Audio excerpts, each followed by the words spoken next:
This adventure takes place in the settlement of Miffers Rock, one of the central trading outposts in our local astral cluster.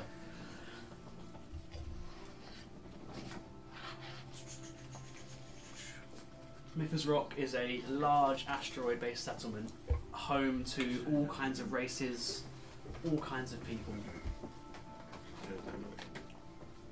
Its main features 2 ginormous spires aligned with houses, buildings, settlements and guilds. And as we find ourselves in the settlement, a gust of wind blows across carrying a flyer. Caught in the wind. Ooh, okay. It brings us down into the Shade Warrens, the slums of the district. Caught in the wind, going through houses, alleyways. You see peasants on the street. And it gets caught under the foot of an orc. Oi, rabbit! We know you're here. Open the fucking door. Do you know who this is? You find yourself inside. Do you want to know who this is? One of many abandoned houses you've been freeloading in over the last few days, hiding away. Around you is a strew of abandoned beds, derelict drawers. You're in a room about the size of the one we're in now. Is there any other ways out? There are 2 windows. Big shop windows on the front. They're looking straight. You hear another couple of knocks. Knock, knock, knock. Oi! We know you're here. We don't fucking open it soon, we're coming in. I'm going to go out the window furthest away from them. Make a stealth check for me. Alright. Is it just +2 or do I plus whatever the... You're proficient in stealth as well, so it's +2 plus your whatever stealth comes under. Dexterity. Dexterity, yeah. 23. 23. Yeah, okay, so as you climb to the window, you dart out. You make it out the window, close it behind you. Just as the door swings open, an orc and the tall orc wearing sort of leather clothing, holding a club, storms in with a human flanking them. And they're looking around and they're trying to hunt for you. And they enter into the building and they start looking around. What are you doing now? So I've seen who they are, have I then? You've seen who they are. You recognise them as sort of low-level enforcers of the Il Mercato syndicate, the gang that run the Shade Warrens. Is there anywhere I can hide and eavesdrop? Yeah, make a perception check for me, please. 9 plus... 12. 12. So, in the window you've jumped out of, there's sort of like a long alleyway. It's a street known as the Grubble. And there's sort of like a series of like houses that go in between, and there's a small series of like wooden crates propped up against the side of one of the alleyways. This looks like a sort of good hiding place. Yeah, can I go there? Okay, so jump in there. You're going to make a stealth check with advantage, please. So roll 2d20 to take the higher of the 2 rolls. Tom, where does this taking place? 13 and a 1. So 13... Plus your stealth, plus proficiency. 20. No, 20. 19. Okay, so as you're hiding in these boxes, the sort of orc walks into the room, and they can't find you. And the human turns to the orc and goes, What are we going to do? They said he was in here. Boss needs his money now. They're not going to wait much longer. He goes, let's carry on looking then. Let's carry on looking. And they bust out of the house and they make their way northwards towards this sort of set of features here. So you're here, Alright. and they're going this way. The other way. Yeah. Okay. They said I was here. Someone's told them that then. Right. Have I left anything behind in the house? I would say that you probably weren't storing much in this house. Right. This is a place that you just sort of nipped in for the night, trying to catch some respite. I'm going to try and leg it then, as soon as it looks clear. Back down. Okay. Across in the direction of where there'll be more people, I guess. Okay, so I'm down the sort Grubble of like Road. this main Yeah, street here. yeah. So you're here, hiding in one of these alleyways. You're sort of wanting to make. They've your way gone up that towards- path in the middle towards. They've gone up the north Yeah. towards Caspar's End. I'm going to try and run past. Okay. Down so your towards- stealth roll was 19, yeah. Yeah. On a 7, they do not notice you.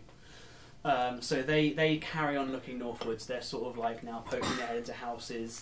They're stopping people as they walk past. Anyone that looks around your height and build, they're stopping, checking their faces.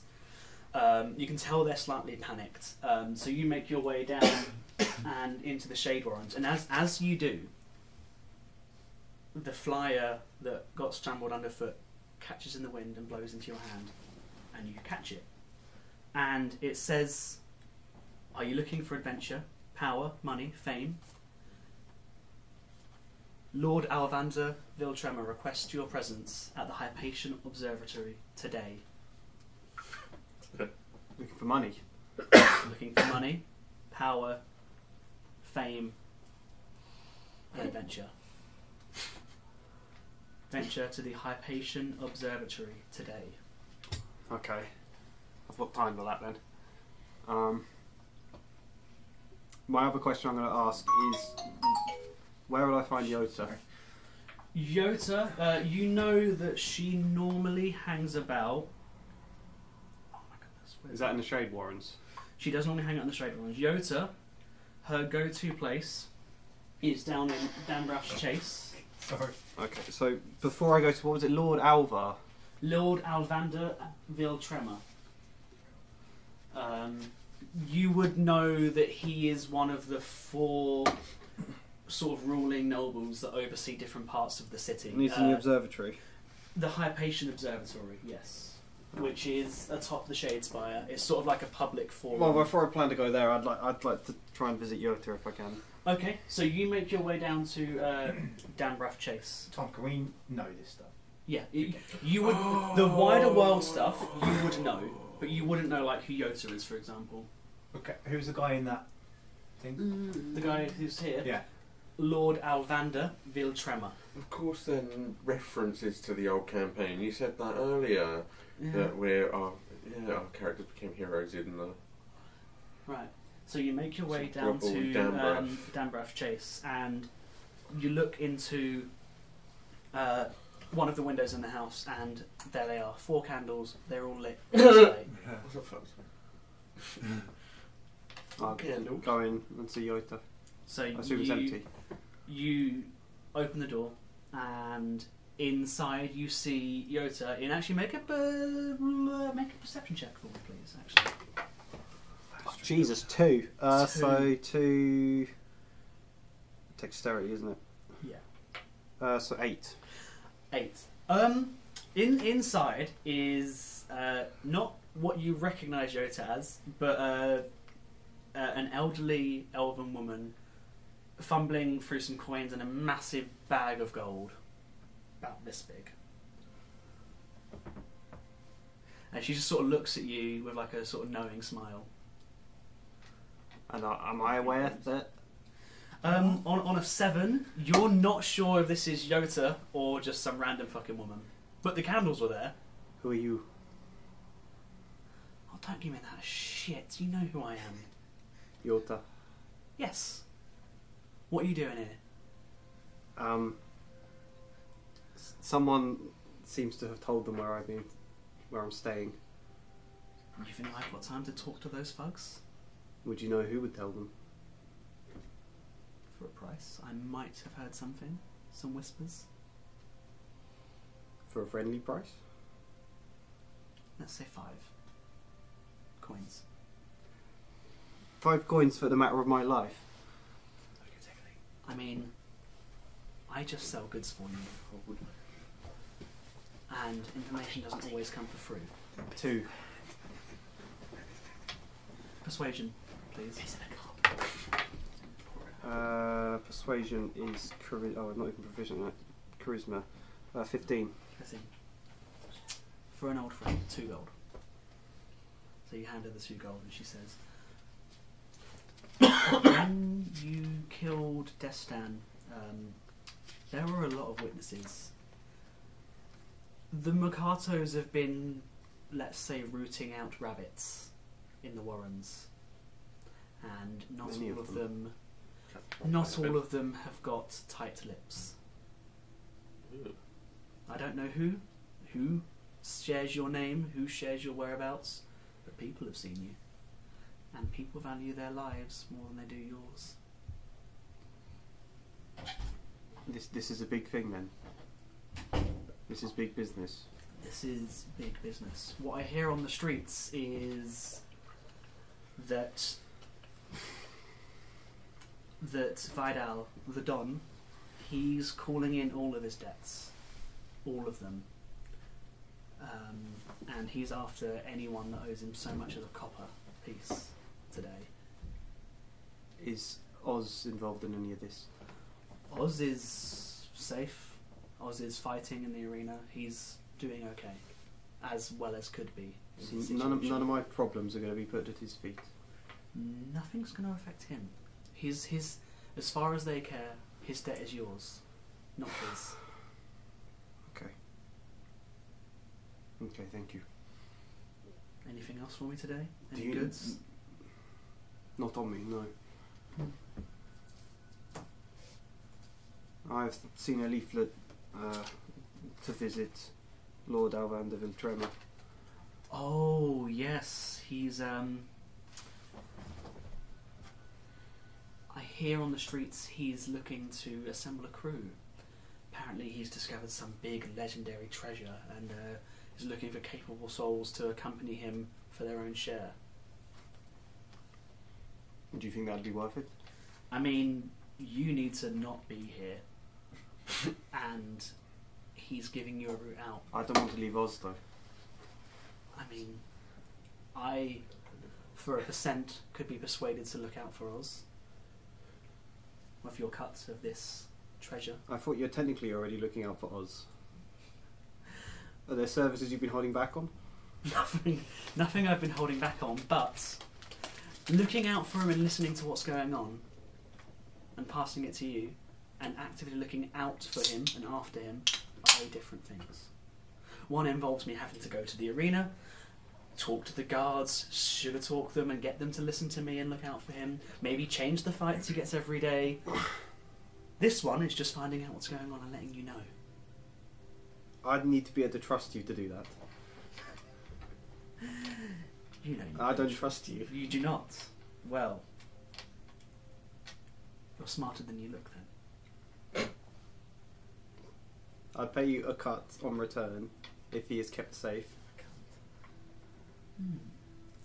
She sort of thinks about it for a minute, and she obviously, you know that Yoto is a changeling. She now changes back to her sort of default form. She's got sort of like pale purple tinged skin with like long curly white hair and sort of pointy purple ears, and she looks at you and goes, "We have a deal."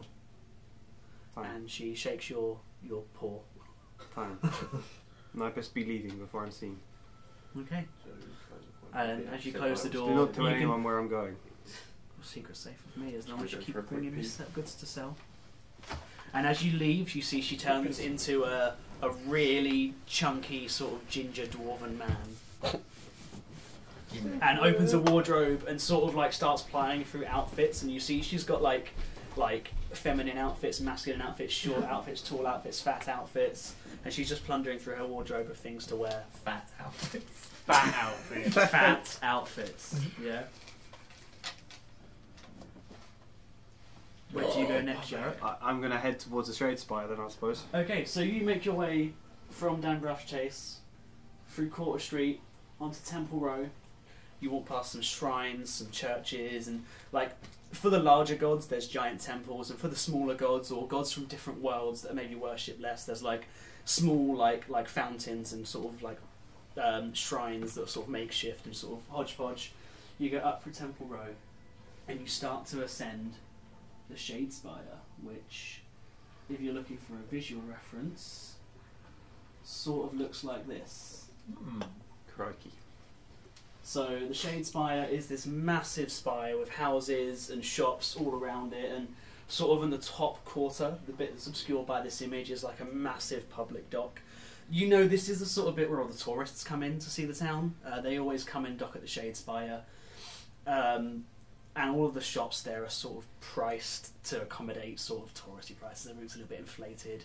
You know, they have like the I came to Mythos Rock and all I got all this lousy t-shirts, like tunics and stuff like It's that. like Central Cambridge. Yeah, sort of, or a bit like those sort of like vape shops you find off the corner in London. They have like vapes for 20 quid and I Love London shirts. You know, that sort of style deal. Anyway, you make your way up to the Shadespire. And as you're sort of crossing the main street, you notice there's a big crowd forming around a house. And not the same thugs from earlier, but another pair of Il Mercato thugs pushing their way into the house as the sort of crowd of ongoers look. And you hear them sort of arguing and sort of like scuffling. And they pull and throw out 2 herringons from the house. 2 little boys. Their parents are sort of like trying to get out of the house while one of them holds them by the neck at the door. The shorter of the 2 enforcers, a sort of dwarf with a crossbow on his back, grabs the 2 younger herringons and holds them separately, chucks one of them on the floor, holds the other one up, and you notice this one actually looks shockingly like your brother. He's not, but very familiar. And they say, if you'd had your money sooner, this wouldn't have to fucking happen. And he punches the little boy square in the face, chucks him on the floor, and says, we're going to take these 2 for insurance. Right, so these aren't nice people, no. The mob here are ruthless. They no prisoners. Yeah, I was joking. I'm not stopping. You're not stopping. I'm not looking anymore. Okay, so you turn away and you hear sort of screaming. I'm and keeping my head the very low. parents sort of like crying as their children are being separated from them. They're sort of chucked onto like a caravan. And do me a favour and make a stealth check. Straight stealth, no advantage. Not even with my. You get to add your modifiers, but no, it's just a straight like roll with your modifiers. What do you mean modifiers as in? So your dex and your proficiency. Yeah. Okay, yeah. So 20. 20. Not natural. Not natural. Okay, so that's it. You're not going- We call that a dirty you're not going 20. Raffy. Yeah. Oh. If it's right, and then what That's is sort of this mine, a guy's little bit stat more block Right. quickly? Do that. What's his perception modifier? Oh, pardon. It's this guy, isn't it? Ooh, pardon. His perception modifier. Okay, that's. So dirty 20. Yeah. 21. Don't. Right. On a 21, the thug looks over and straight away lets go of one of the boys. And he sort of like clocks you, gestures to his friend, and they both now start to walk towards you through the crowd.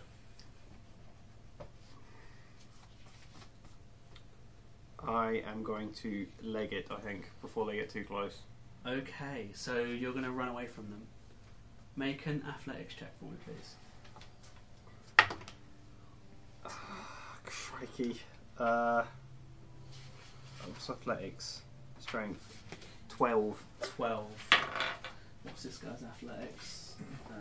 Okay, so one of them didn't do too well on a 6. The other one, on a natural 19, he bolts through the crowd. The crowd almost part like a sea. Jesus Christ. And he's on you. Roll initiative. 10 plus. Is it just plus the initiative plus? Yeah. 14. Okay, write that number down. We're going to come back to you in a minute. And as this scene in the marketplace begins to happen, we move on now to... Oh, okay. Just quickly, you forgot to pick a language that would be appropriate for me. It might I'll get pop back up. to that, yeah. If it becomes a thing, I'll Cool. yeah. Ooh, our next card. Can you pass that to Jake, please? I'm not supposed to see it. No, you know what the card looks like. You've seen this before. Oh, what? As this is happening, another one of those flyers in the wind. It flies up through the Shadespire. I'll just say quick, I'll record this in like 30-minute segments, just so we've got it all in case. Okay. And the flyer sweeps up from the Shadespire all the way down towards the Amber Gate, to this location here. You see it flies over the streets, sort of larger in, and it sort of gets caught on the window next to a sign that says "The Lonely Mercane." Inside, there's sort of a slew of patrons sitting about, and I need to quickly reference who the hell is actually in this pub quickly. There's a tiefling woman at the bar, sort of like polishing a glass. Our subject isn't in the bar; they're in the back room. We see Sylvain. He is a mercane. Mercane are sort of like half giants crossed with elves. He's got blue skin. He's got a long white sweet ponytail and a big bushy beard. He's wearing a matching sort of skin colour blue pirate's trench coat with like leather, and he's got like a rough sort of collar on his neck.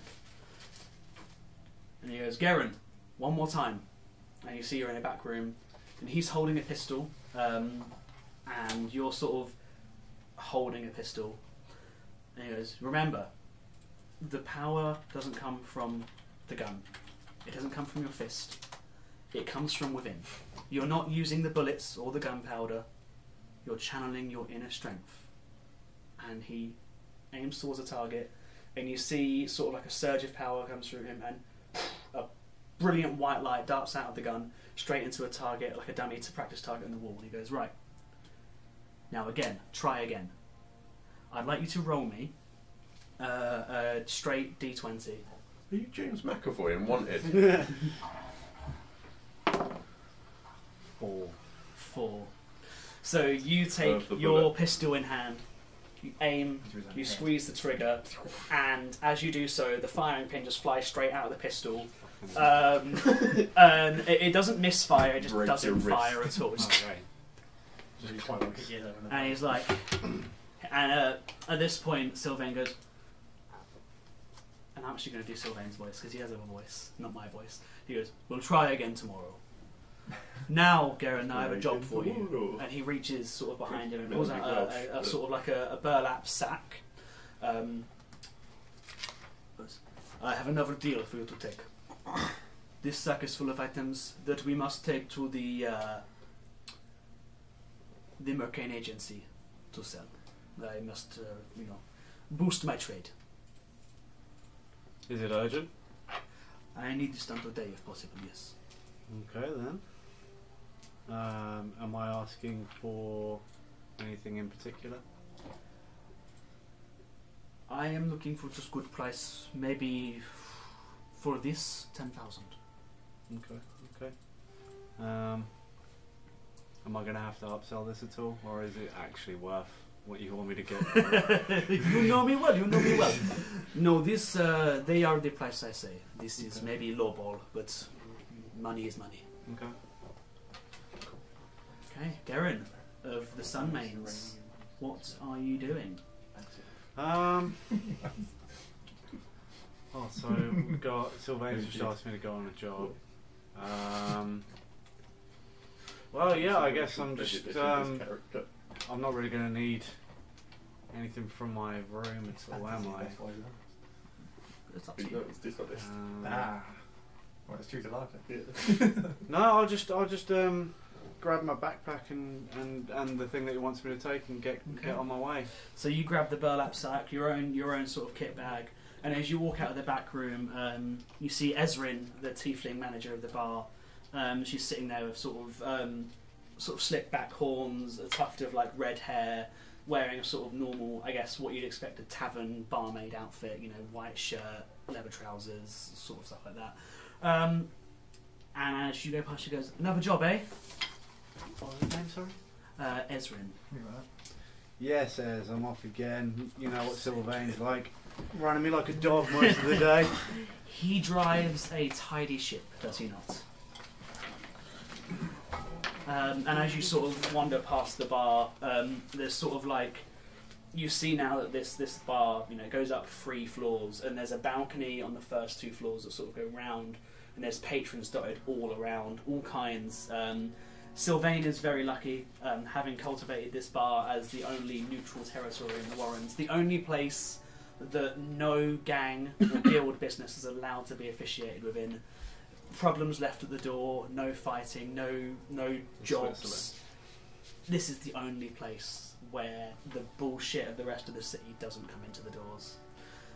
What's the name of this place? The Lonely Mercane. So it's like Arcane, but with an M-E, so Mercane. Like Merman. Merkin. Yeah, like Merkin, but Kane. Yeah, so you making your way out into the streets? Yeah. I don't really see much reason to hang about. Okay, so your target location then, where you're sort of aiming for. Where's my map? My version of the map with all the labels on it. Yeah. Mercane House number 5. 5, 6. Joe, can you grab us a Fanta fruit twist for him?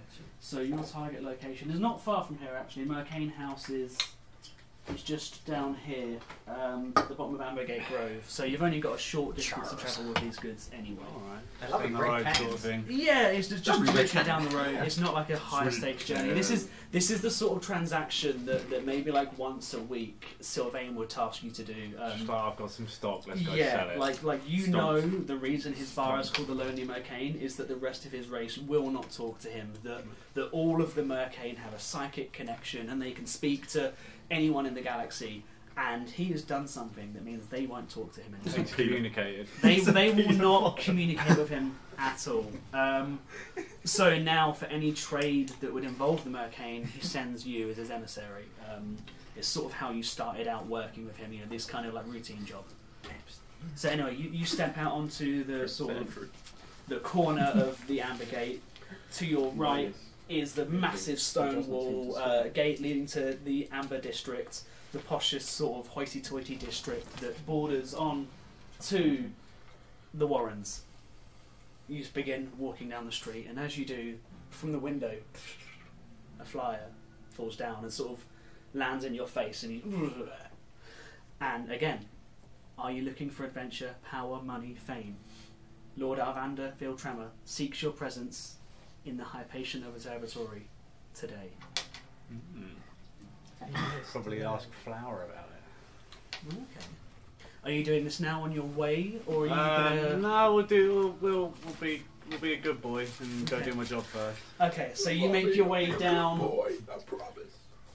Ambergate Grove towards the Mercane House, and you find yourself at the door. There's two sort of like disgruntled-looking sort of bouncers at the door.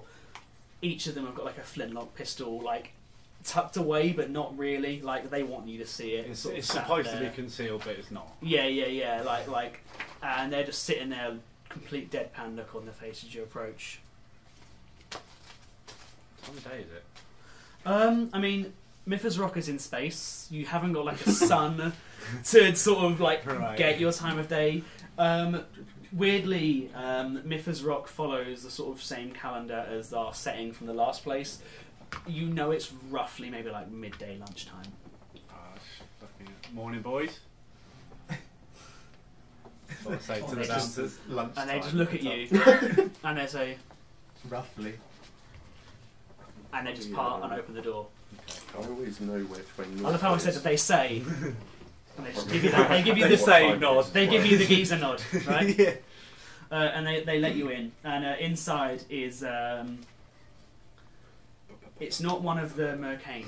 The way the way the Mercane house works is they have people that act for them, and the Mercane only visit the house maybe occasionally to collect stuff. It's sort of like a merchant guild, but like the guild master of like a branch. yeah, and they literally act for the Mercane, and the Mercane do their business through them.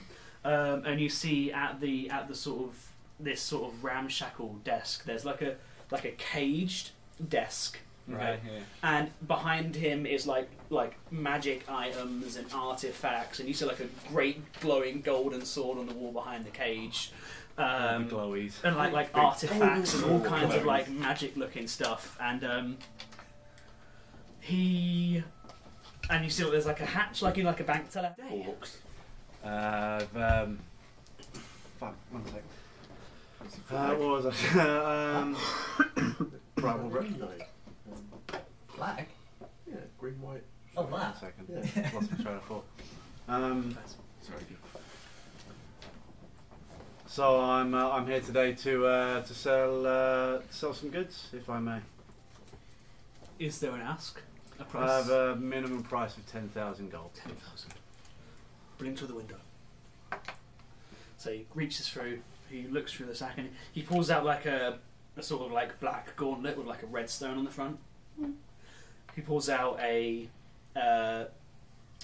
sort of bracelet with like 4 gems but 1 missing. He goes, pulls out a ring, puts it on, he turns invisible, takes the ring off, puts it down. And then the last item is sort of like a helmet with like a gem on it, and he puts it on, and like his eyes like go white, and he starts speaking like a different language. He goes, Take that off. Reference. puts that down, and is like, 10,000's good. And he then reaches into a sort of thing behind and pulls out a satchel of gold. He goes, do you want to count it, or No, I know it's there. puts it through the thing? You have 10,000 gold, which I don't is trust not that. yours in your pocket currently. Yeah. Okay, and what do you do You now? win. Job is complete. Hold on, you won D&D. I go home. No. I get a boat out of here and leave. That's the end.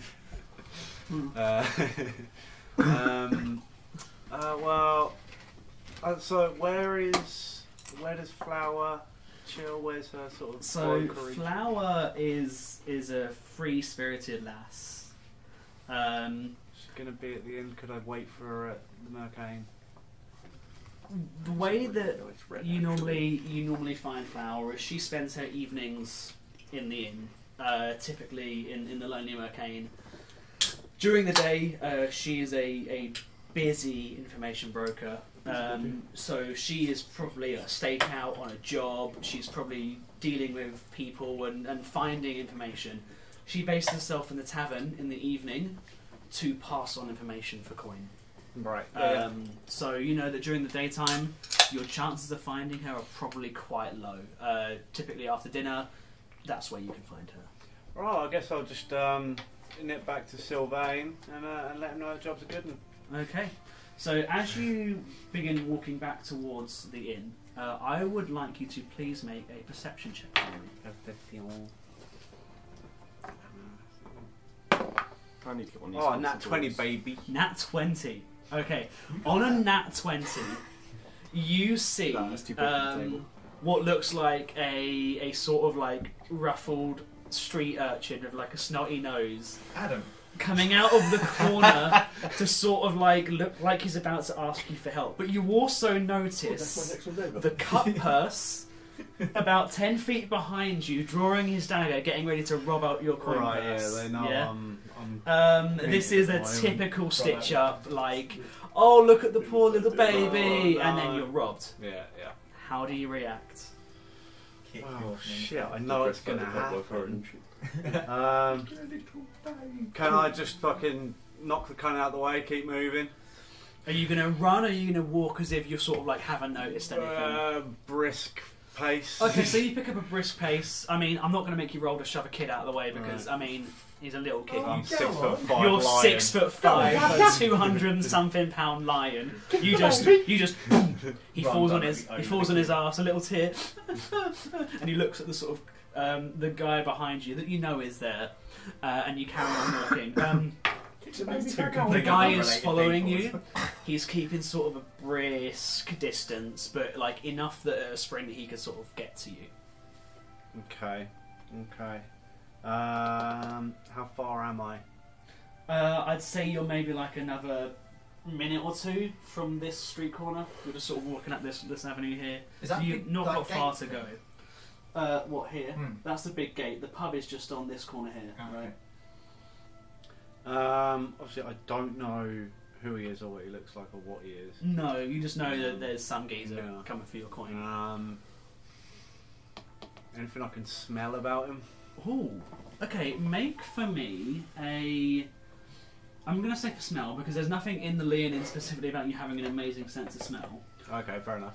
I'm going to say you're going to make a perception check, but with disadvantage. Because, I mean, it's a slum, it stinks, there's a lot of smells going on. You smell cologne. We got It 16 smells amazing. and a 19. So on a 16, that's pretty damn good going. Take a hint of sandalwood with some saffron. You smell like A field of lilies. a really specific beer smell. Doombar. Is really weirdly one that you do recognise because you've done jobs all around the city, and this is a beer. Corona. Yeah, it smells like weed. This is a beer called Slog that's only sold in the Floating Rock, and you know the Floating Rock because this is the tavern on the corner on the west side of the Warrens. Fucking that hell, all, it's the Sherlock over here. all the gangsters hang out in, right? That's where the crime Where he's from on the syndicate. basis That's of the where smell. they hang. And the thing is, slog is like it costs 1 silver piece for a glass of slog. For a slog. Yeah. It's like Bottom of the beer, barrel but shit. also It's- like disgusting. So it's got a very notable It's odor. not good, but it does the Slime job. grime. Yeah. So this guy is probably part of the Il Mercado Probably syndicate. Mercato. Yeah. Smells like he's been drinking. I reckon I can outrun him. Okay, you break into a sprint. Yeah. Yeah, I mean, you've got 2 minutes to walk. I doubt it's going to happen. Right, in that case, make me a straight up athletics check, please. I'm proficient in that. So. Yeah, I mean, he rolled a nat 1, so... And I got a 13 plus 15. yeah, so you burst into a sprint. He goes to sprint, and Proficiencies. the kid that you pushed on the These floor are has tied his shoelaces together, Those are all the and the guy checks just to be asked for, and the eats ones that shit. are filled in Right, are okay. Tom, proficiency. thank you. Yeah, Sorry, James he, was asking something. right, he literally falls and eats shit, like face straight on the floor. Love it. You make a run back to the pub, and Fucking that one. you shut the door behind you, and we're safe. Didn't drop anything though. It's all safe. No, your coins are all yours. Good. Just when he said that he's proficient in the Right. like, one of So Yeah, the ones you filled in. I always forget that. What's the barmaid's name? Did you not write it down? I forgot. It's E something. Because I've got so many NPCs in my head. Elizra or something. Her name Was it the tiefling? was Yeah. the tiefling. Her name was Ezrin. There you go, Ezrin. And Ezrin looks and sees you sort of come in the door, looking a bit flustered, a bit sweaty, and she goes, "Can't have shit on the rock, can you?" Nah, my cutter are everywhere these days. Though. Well, Sylvain's nipped out for a minute. You know where to drop the coin. So you go into the back room, you pop it next to his guns, and you see, like, on the table in the back room Sorry. is a sort of like a rack with like 6 different firearms on it, and you see that there's a missing, there's one missing, and that he's taken his like signature magic firearm. He's shown you it a few times. This is a firearm that you know has like a switch on it that can switch from fire, ice, and lightning. He's taken that one out of him, so he's he's out on some bruising. Smoke tracker. Okay. Can I mess about with one of his guns? Yeah. What do you want to do with it? Just pick one. I'll have a good little look. At Okay, it, maybe so fire a shot. You pick up one of his pistols, and it's a beautiful like wooden gun. It's like a flintlock pistol with like a wheel on it, like a wheel lock. So it's like you know in Wanted the Victorian guns they use. Yeah, and it, like folds out. Where like one of those sort of style ones. It's all like wood and inlaid with metal. It's got like gold bits on it. And it's got like a carving on it. It's just a whisper. Okay. Is there anything in there that I could like a barrel or something, just something like empty or disposable I can just like shoot? Yeah, I mean, In Sylvain's back room, he's got a whole load of like straw dummies lined up. Oh, okay. So there is like a train like bit. he uses. Yeah, can it I as a just shoot like range. have a little practice shot? Yeah, sure. Miss, Make a dex check look flat, cool. no bonuses, because you're not proficient in firearms yet. Yeah. That's a 9. So that's just a straight up 9. Yeah. You take an aim, it shoots, it fires fine. You don't hit anything. You just hit the brick wall behind. Travel Like down your to aim space. was trash, Yeah. but it fired, and you're like, Didn't break on me this time. yeah. It didn't break. It didn't stop I'll working. probably just give myself a little nod and chuck it back on the wall. Yeah, you chuck it back on the rack. What are we doing now? I'm at a loss really. Probably go and watch out in the bar for a bit. Yeah, okay. So you chill out in the bar. You said that have a bar. Yeah. Go on, Took bar. me a second to And- figure it out. With that, then. Ooh, okay. This did not. Right. So you're chilling out in the bar for the time being. Just for the time being, yeah, just chilling. Okay. In that case, while you're chilling in the bar, waiting for probably Ivory to show up to sort of shoot the shit, another flyer is taken out over the Playing with streets. flyers. Delivery boy dropped them. Really high up. It's an allegory for destiny, okay? The delivery boy committing suicide off the tower. Yeah, the delivery boy, they gave him a sheet of like 10,000 flyers, and he was like, oh, do you know what, like, you know Futurama, where they have the episode where they go to the moon, and they just put all the parcels in the moon? That, but he just went to the top of the spire and went, I don't remember this happening in Newsies. right, so we Which find convertible is ourselves in a slightly posher place. We find the flyer, flies up from the Lonely McCain, over the gate, and just a short distance Into space. to the top floor window of the Amber Inn. Need to make holographics. If only. Dual disc system. Tyler, you wake up in your room. It's now evening, maybe. You don't remember going to sleep. You're in a sort of one of the middle class sort of rooms in the Amber Inn. It's got like nice sort of like red cotton bed sheets, and it's got like a nice desk, and your mattress isn't on the floor, which, you know, from what you've heard of the inns in the poor district, is all you get. What the fuck's wrong with a mattress on the floor? Hey, Not bad, is it? Personal attack there. you do notice something strange. The door's missing from your room. I mean, not like the door's missing and you can see it into the corridor. As in, there's just a wall. Hmm. Big hat, You're trapped. Make a perception check for me, actually. While you're here. Perception. I don't know what you need That's a 12 plus 12. 1, so 13. 13. Okay. So on a 13, you sort of look around. It seems familiar, but you can't quite put your finger on what's going on. You look to your hands. That's weird. I've got 6 fingers. You can look to some writing, and the writing's all sort of like jumbled or on the desk. So there's some writing on the desk, maybe like a notebook, and it's all sort of jumbled. You look back and it says a different thing. You're dreaming again. See if you can breathe through your nose with a pin. And as the dream sort of, as you start to realise you're in a dream and you get that realisation and the control, where the door should be is sort of like a purple opening. Wake up. Wake up! Wake up! So what do you The do? fucking text sounds. What do you do, Tyler?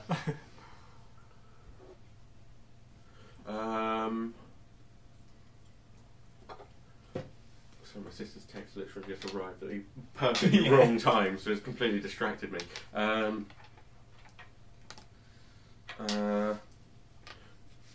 So it's like a purple arch. Purple archway, yeah, like a doorway. So I guess I get up and walk towards it. You walk towards it. Are you You're going to like dead. walk straight through, or are you going to observe it, or? I'll probably look at it for a second and then try to observe. Okay, so you sort of No, just You look at the portal, and it's sort of like it's not actually quite on the wall. Like it's not like a portal through the wall. It's sort of like just ahead of it, and it's like when you turn to look at it from the side, it's completely like flat. It's invisible. And you look for the other side, and it's the same image on both sides of the doorway, and it's sort of like a purple shimmery mist. You can't quite see what's on the other side of it. It's sort of like ephemeral mist. I guess I poke my arm through. You poke your arm through, and a familiar tentacled tentacle sort of reaches out and wraps around your arm, and you feel it, and a bit of it pokes through, and you see that the purple tentacle has like eyes running down the side of the tentacle, and it's I'm into it. it's the being that has sort of haunted you your whole life, visiting you occasionally, come to visit again.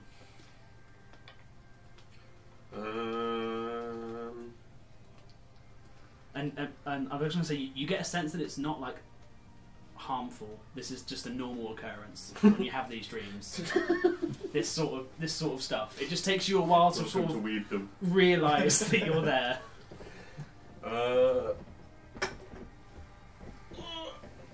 I don't know. I take a moment to just take it in Yeah. Side you. and see if it wants to say anything. Yeah. So as you sit there and wait, sort of like grasping firmly this tentacled hand, he goes, "What's wrong? Don't you like a familiar voice?" And then he goes,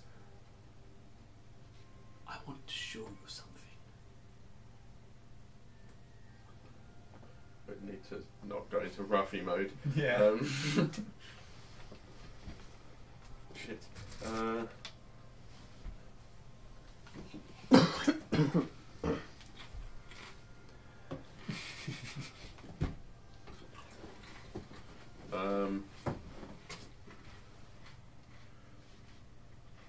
Fuck it, I'll come up with a voice next time.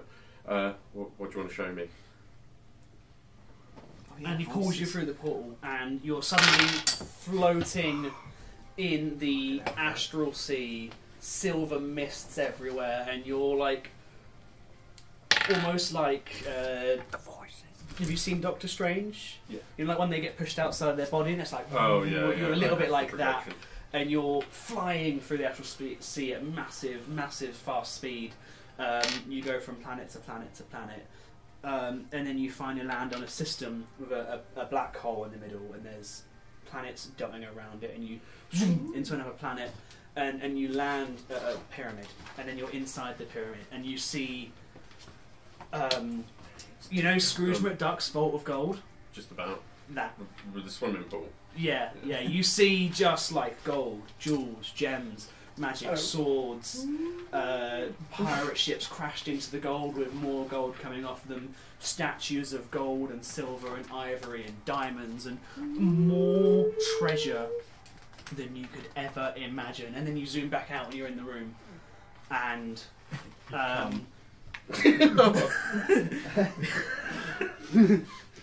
yeah.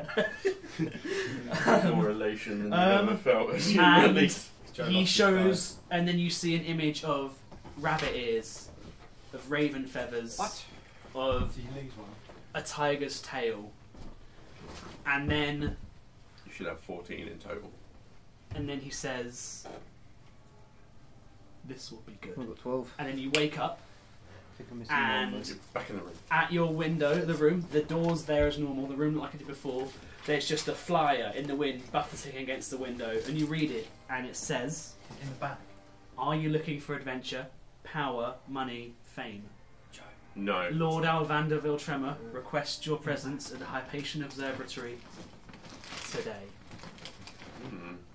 And you're awake, and all is normal. No, I'm not. But I can make this work, I think. So what do you do?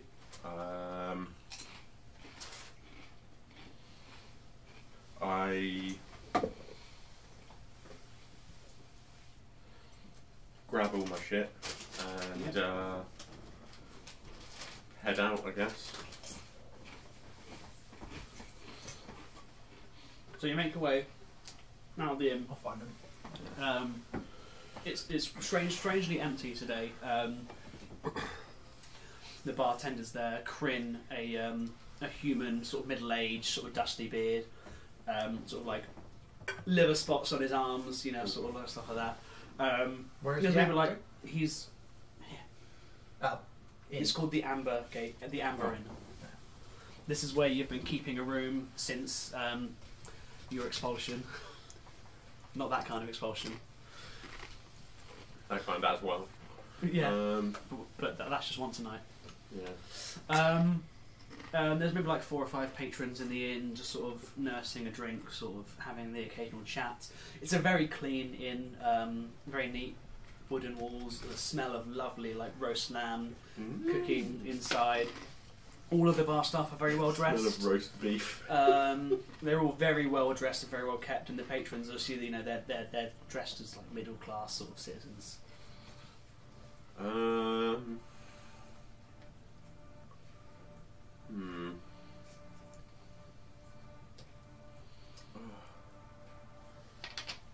So hard not to default to Rafi.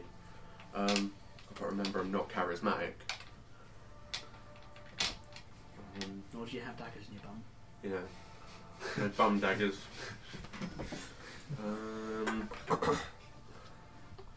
I guess I asked the bartender if there's any news or of anything.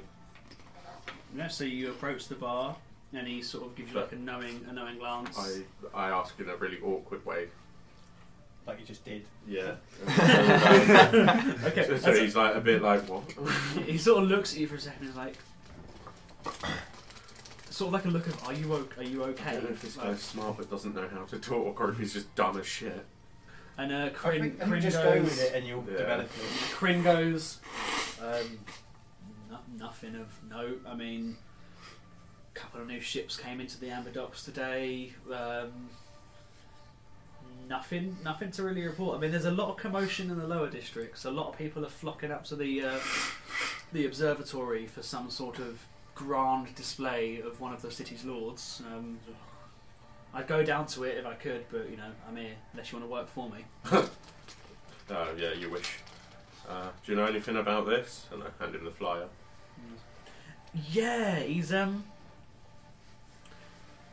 Lord. Oh my God, what have I given his nickname? He's got like a local nickname. The locals call him What was the bartender's name, actually? Kryn. What's your name like that? In the what's your character? Tyler the Creator. Dr. Taylor Fairbeson. He says, the recluse. Yeah, the reclusive lord. He's decided to come out of hiding, and he's put together a public assembly. Apparently, he's finally found the lost treasure of Farrax, pirate king, pirate overlord, whatever you want to call him. Oh. He's trying to band together useful people, and I think he's saying something about an even cut to anyone who's in his crew. I remember when I was working at the thingy, what's it called? Cat. The The tower place. you were I working worked. at the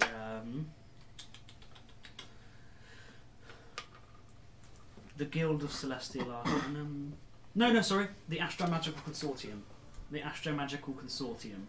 And I was working in a building, wasn't I? People just call it The Dawnspire. The Dawnspire, yeah. So the consortium is in the Dawnspire, the Yeah. posher spire of the city, I the remember- northern one. I remember when I was working at the Dawnspire, he seemed to be trying to figure something out to do with that. So I mean, interesting. He's got there. I mean, as far as I've heard, a couple of his keep this between you and me. A couple of his housemaids drinking here. Apparently, he's mad as shit, fucking batshit crazy. Yeah, I heard that. But yeah, I mean, I seemed a little bit in the very minimal experience I had with him. I mean, you know, it's expensive to stay here every night. Maybe you might need to fill your pockets up, you know, to run up your tab. What are you saying? Maybe. Or maybe I might just talk to my parents. Mummy and Daddy, money please. Money, please. Daddy. Hmm. Tyler's backstory: rich parents, not dead parents for once. Yeah, I like subverting that trope. Okay, My so parents weren't dead for as Ralphie either. One was just a cunt. although you did kill him, so there was that. Wow, killed. Killed. Anywho, Tyler, what do you do now? I go. I'm like, oh well, cool. Thanks for the update. I guess I might head over there and see what's going on. I've got nothing better to do Okay, at the moment. So you make your way up through the Churchgate Street, past the Amber Gate, and the guards sort of like every time someone goes from the posh district to the poor district, they're like, you can see them making a bet like, how long do you reckon this one gets robbed? They look at you, and one of them goes 6 hours. Anyway, you pass through. Do I the hear gate. them? Get in on the bet. I'll tell you what. Tell if you hear them. Make me a perception check, for me, please. Well, that's a nat 1 by the looks of it. Oh, butterfly! Yeah, I was gonna say. What is sound? You forget how to hear for just Yeah. a solid You 10 get, seconds. you get tinnitus for the Yeah. entire time which you're walking through the gate. Just, Oh, it's the okay. pressure of changing Walking through with your districts. fingers in your ears. Um, Poor people. So you walk up into Shipwright Street, across this way, and onto the Shadespire. I get mud on my boots and I get distracted. It's great because we've done like a weird time jump now. Because I said to you it's evening. Well, that was in a dream state though. It's evening. Oh, okay. You've woken up in the day. Oh, I did an unemployment nap. Night shift. And as you come onto the Shadespire, you see a crowd of people. You see 2 young herringons on the floor, crying, bleeding, and you see 2 thugs starting on a rabbit in leather armour. With a mask. With a metal mask on his face. I'm probably a lot taller than the thugs. You are So- definitely taller than the thugs.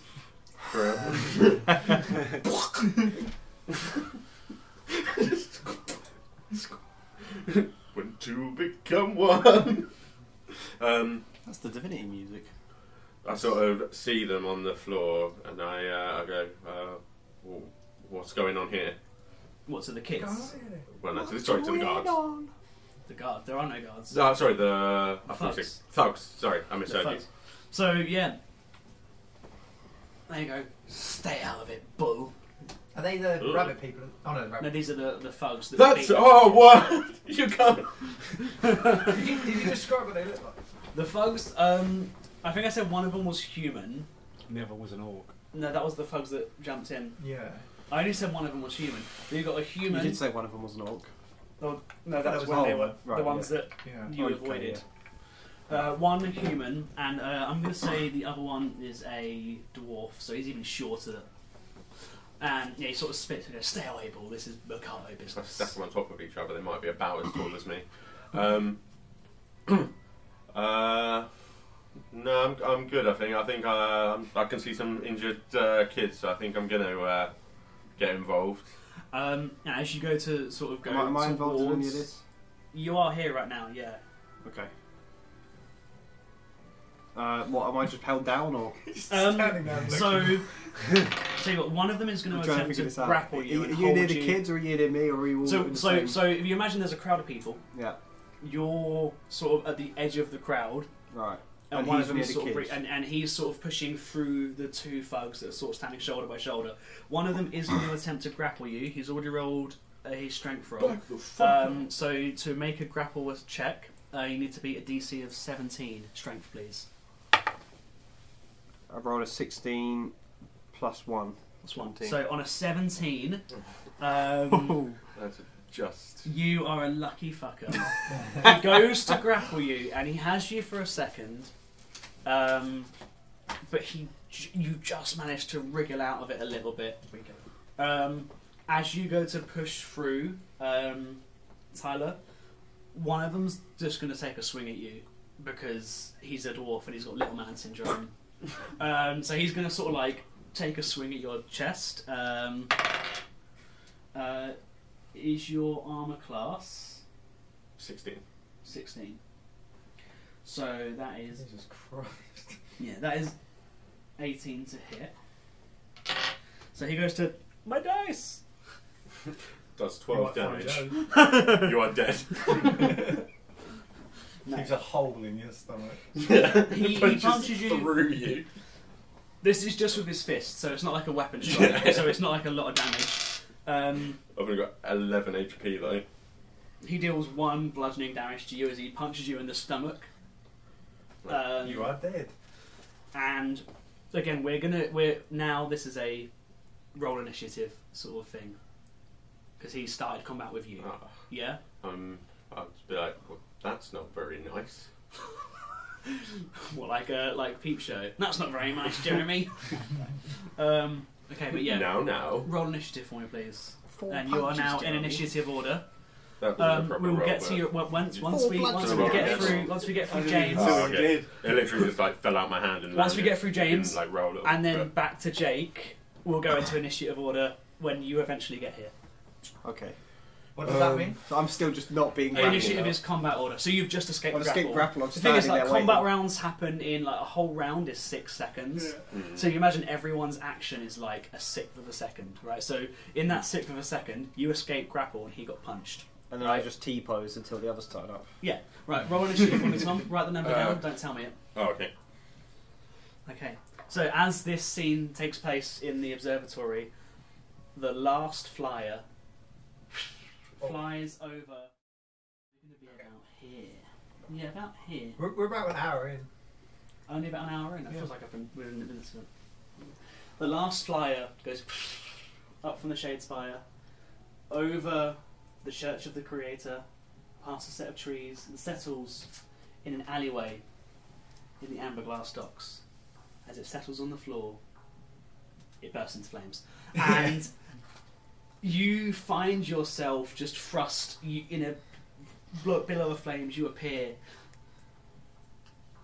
and you're in what looks like a dock, an alleyway. There's sort of like houses around you. There's either side of you, an alleyway. You can see some ships off in the distance, backed by the sort of emptiness of space.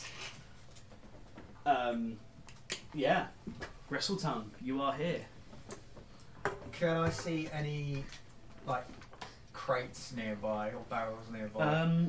Yeah, I mean, this is the dock. So in the alleyway that you're in, there's probably like 2 or 3 crates, sort of like nestled against the wall. Maybe some Okay. barrels as well. Can I kick the crate in a rage? Absolutely. Make an attack roll. Is that D20?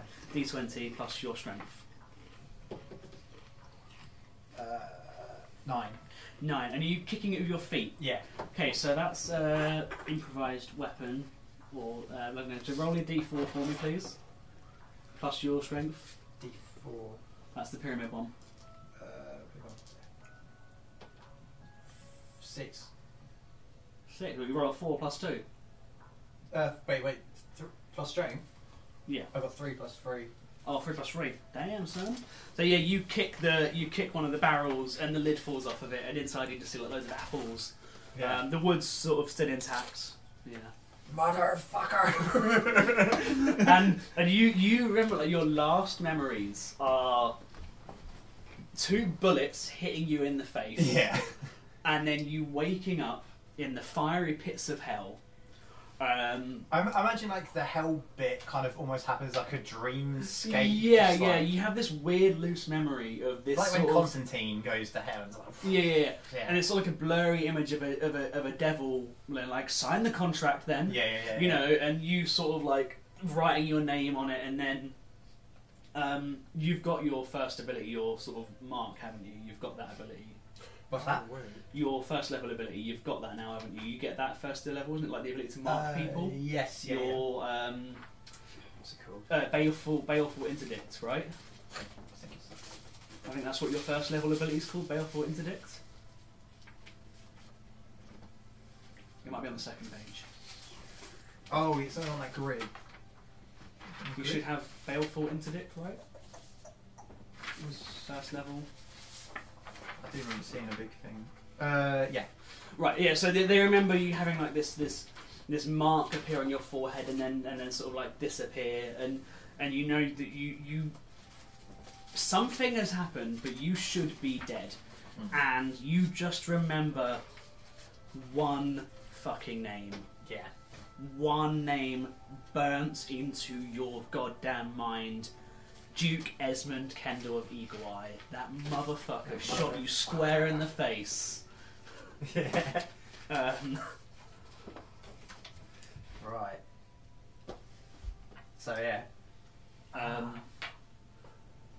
And yeah, the fly thing. I was going to say, the flyer that burst into flames as you arrived is in sort of bits, and some sort of tatters are still ashes.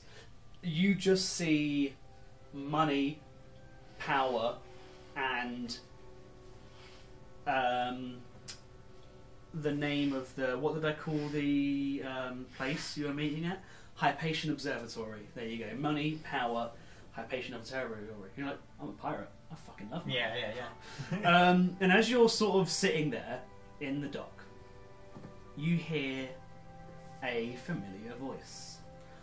And you see, walking up to you with a peg leg, an eye patch, and a tattered coat and a missing arm. Only one eye patch. One of the members of your old crew. He goes, Gristletongue? I thought you died, mate. I thought I died too.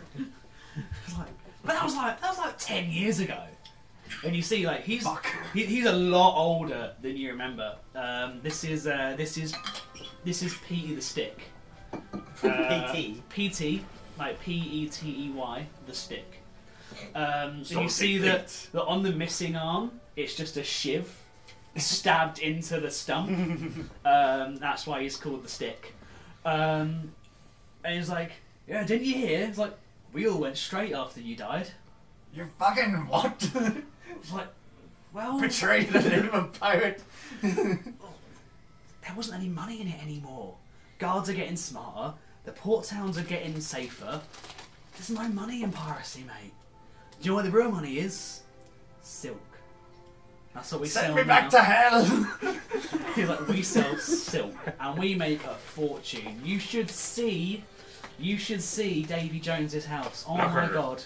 It's fabulous. It's amazing. Yeah. And this hardy man that you're sort of getting bits of it. Like, you know Petey the name, and you sort of remember, like, we killed a lot of people, a lot of innocents, we raided a lot of towns. Why is this guy talking about fancy silks and nice houses? Yeah. Okay, I inspect his head. What, is like inspect his head and grab his head and like start looking at his head. Oh, okay. I'm going to ask you to make a perception check, please. And he's going to... Is that D20? Yeah, D20 plus your perception. Inspect his head. Like, is he okay? Is that a spell, you know? Or Let's give you your card as well. Oh. 10. here's my card. So on looking around, like, I mean... Just really quick, so you say roll perception, Yeah, which is... that's just the skill. I was going to write a note, just... Oh, it's a D20, whatever it's a skill. Yeah. Okay. Petey the Stick's head looks like a head. I mean, it's got a couple of scratches and scars. Years of piracy would do that to a guy, and obviously the eye patch. And in fact, as you sort of like rough handle him, he pulls away and his eye patch comes off. This fucker's got 2 eyes. He's got 2 eyes. You're posing as a pirate. No, it's just... It works really good with the ladies. I know what works better. How about I remove that eye for you? What? And I hold his head and I have my dagger like that. Okay, are you going to make an attack or are you No, just threatening just him? threatening him. Make an intimidation check for me. He's going to roll as well. What's that on? Intimidation is like charisma. I wish it had the stats It written is, in yeah. order of what. Yeah. What was that, sorry? I wish they had the stats written in order of what, like. Are they even like roughly grouped in? They're, groups? no, they're all just in alphabetical order, aren't they? I'm going to circle the ones at dexterity. 15. Okay, so on a 1, he pisses his pants there on the spot. Like you see like a puddle forming below him, and he's like, "Crystal Tongue, I thought we were friends." I thought you were a pirate. I used to be.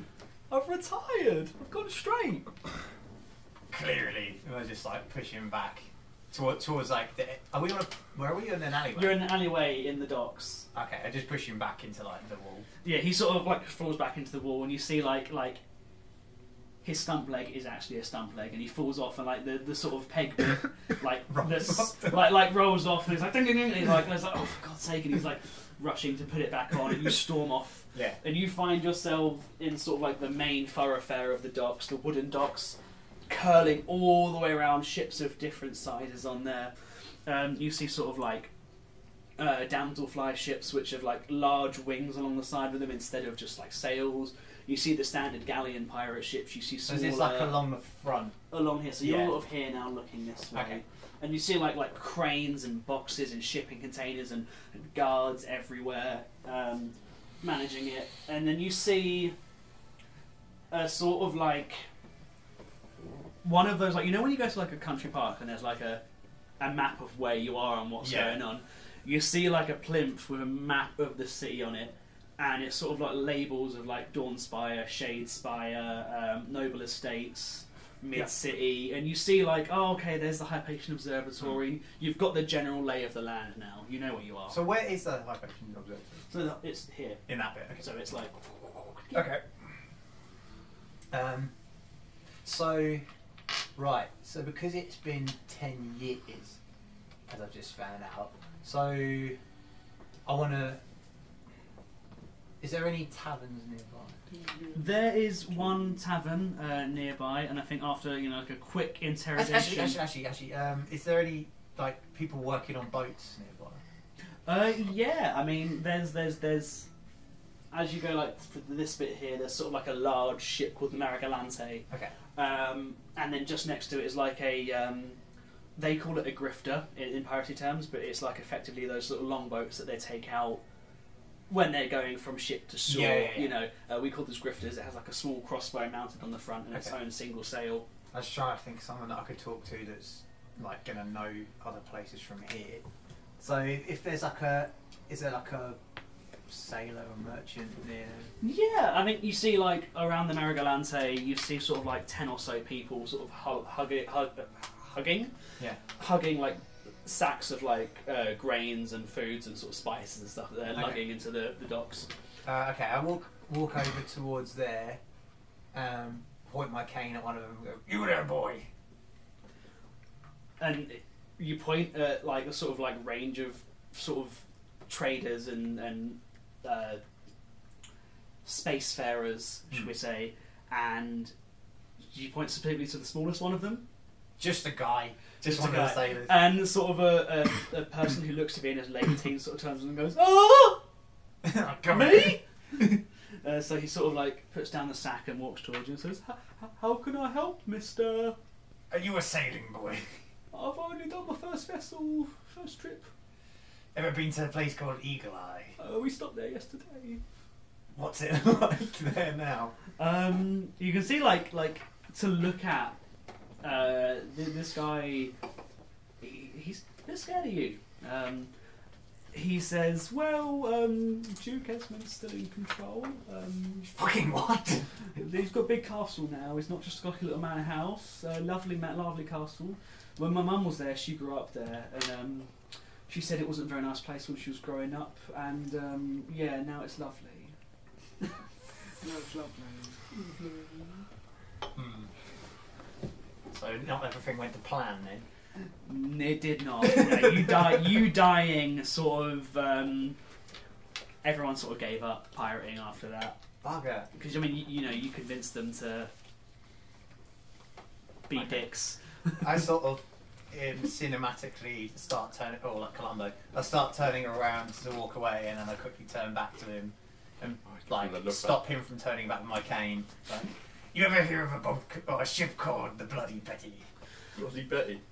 And he Bloody goes, Betty.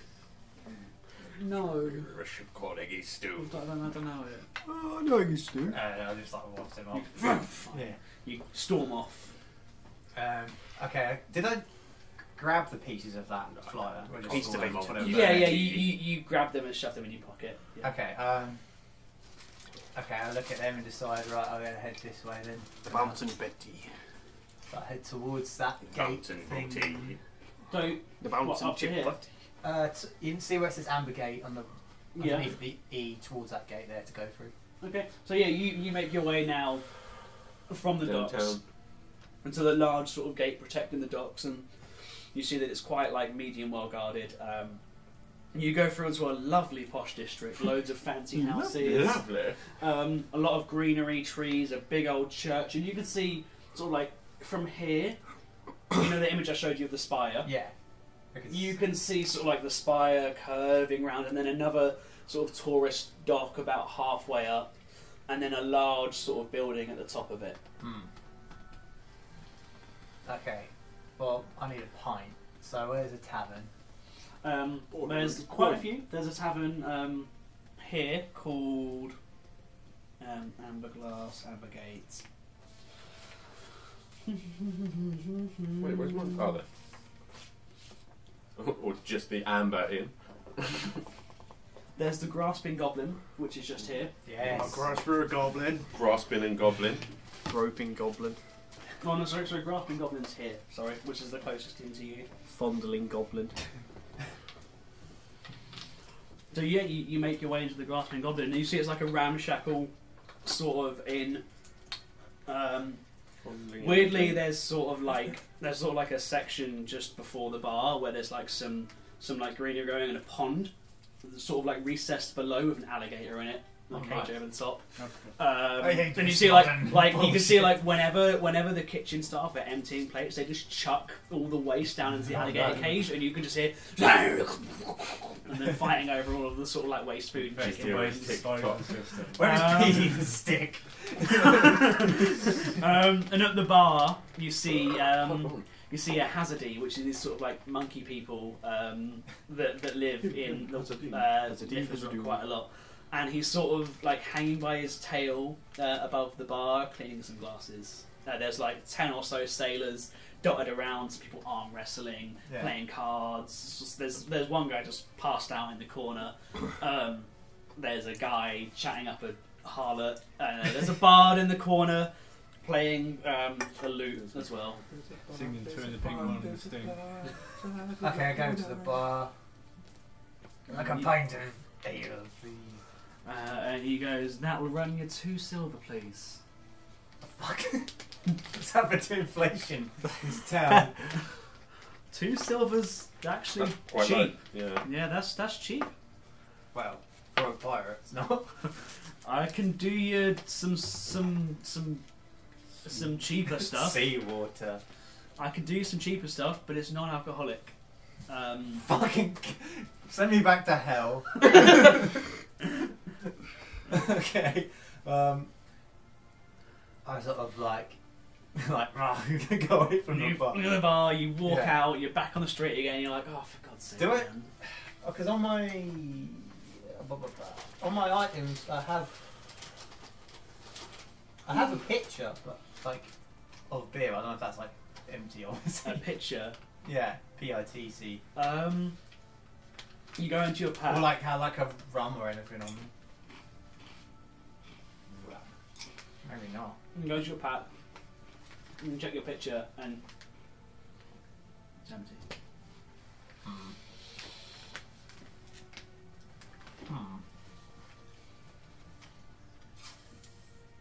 And this is the cheapest area as well. I mean, the cheapest area are the Warrens. Oh, okay. The docks here mainly for like the trade that comes into the city. The docks up here are all for the tourists. These are all the posh people, or sort of like the middle posh people. There is a richer district. Okay. Alright, I'm going to head back into that Ambergate place and Into here, yep. yeah, and head on through to the Warren. Yeah. Okay, so you walk down the street that's labelled Etrius Highway, past a massive church with like a graveyard that sort of like spills around it, and you see like there's like an area that's like gravestones and an area that's an area that's like big old crypts. Yeah. Like for like the really rich people, and you pass on into the poor district, and the same. You see like there's like the changeover of shift happening now, so like 2 guards are sort of like doffing their armour On the gate. while 2 while 2 are sort of replacing them. They sort of shake hands and exchange some gossip for the day, and then like sort of 2 of them make their way back into the tower to go sleep. They sort of like nod you through, and you're now in the Shade Warrens, which the first thing you notice is the change in smell. Right. Like Ambergate didn't have a smell. The Warrens just smells like mud and Smells like home. and like a little bit of like urine, and obviously like the whole thing of people like dumping their piss out into the streets and stuff like that. It's not as nice as the place you just walked through, but it feels like home. Yeah. Okay, I'm gonna go to that bar that was on the. This one here. Yeah. Okay, this is sick.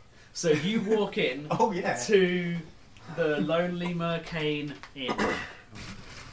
Garen, Crossover! you see, as you're sitting at the bar just chilling, waiting for Ivory to show up. Yeah, this is fun. I love this because in my head the way this was going to go and the way this is going is completely different. And I'm so happy. Garen, you see a... In fact, describe yourself. Describe what Garen sees as you walk in the door with your cane, you burst open the door. Hang on, I've got a picture.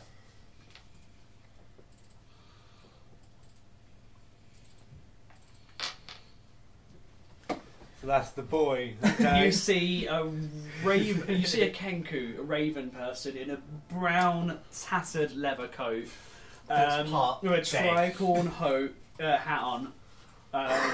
His sort of like feathers are really looking like when you see a dead bird compared this to a is live like one. That sort of like Oh, look. did you notice that as well?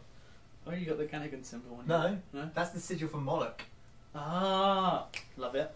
He's got sort of like long tattered hair coming off of his coat. He looks like he could be dead or homeless. You're not quite sure. This is the thing. I probably Just a smell bit worse than the trampy. place that we're in. Like, Yeah, like a trampy raven dude walks into the bar. 10 years part decayed. What do you do, James? Sorry, Gristleton. Who's James? Right, over to the bar. So you storm your way up to the bar, and you see like there's a human barmaid, and there's a half elf dude that's also bar staff, sort of giving like a weird look.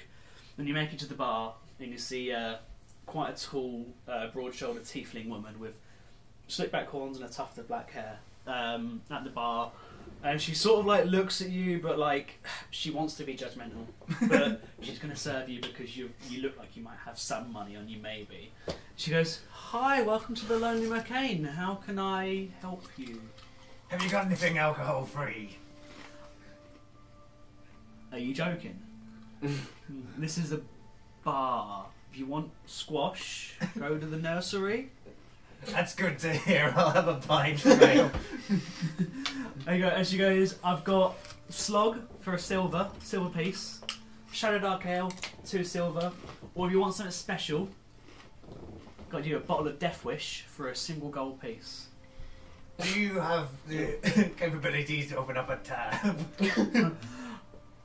If I knew you, maybe. How would you not know me? I was the most feared pirate on the space Make a seas. persuasion check with disadvantage.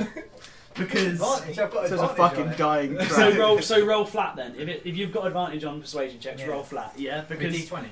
because you look like a homeless dude and you That's smell where your great worse. fucking empathies come to. Fine. You smell worse than slog.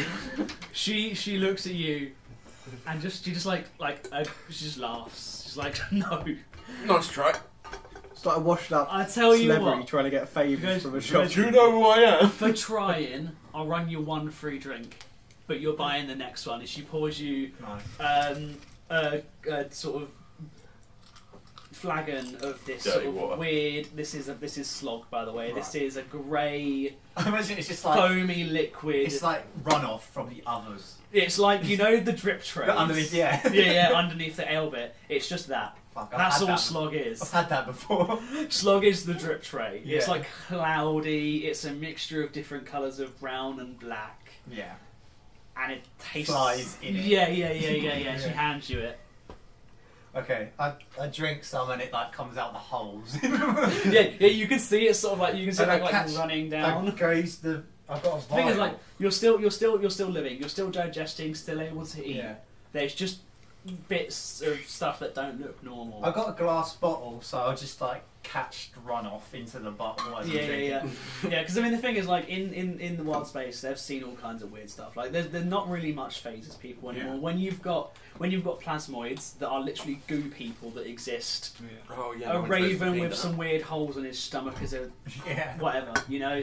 So she like recalls a little bit, but whatever. This is a bit weird. Yeah, it's a bit weird, but like I said, plasmids exist or whatever they're called. That's weird, more That's be gross. shifting some I get hard one of those side weed eye drinks. this whole time. Yeah. So I think you're while, grabbing one as well. while you're drinking this slog, What the blue you ones? notice Any of them? What flavour are the blue ones? beefy lion dude in a sort of dusty trench coat is giving you the stank eye. It's a little like, who is this? What flavour Ah, are the blue ones? this lad recognises me. Joe, what Okay. flavour are the blue Oh ones? dear. Do I? No, you do not. You're not even from round here. Oh, I thought they were. Right? You don't even go here. Elderflower mint. Oh, okay, don't worry.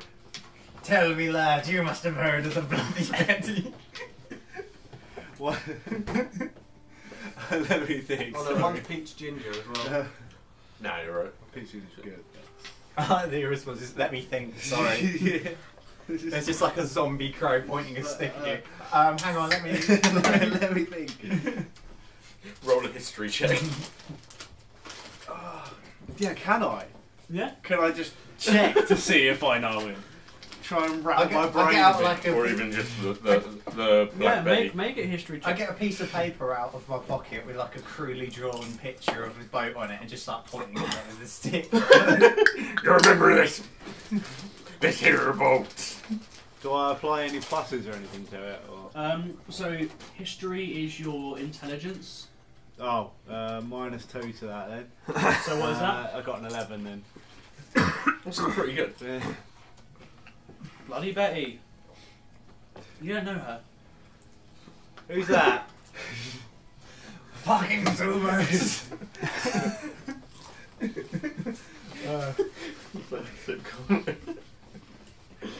We'll just turn around to like the rest of the bar. Like, anyone! As you do this, Breakdown. one really, really old dude sat in the corner goes, I do! Everyone died. Okay.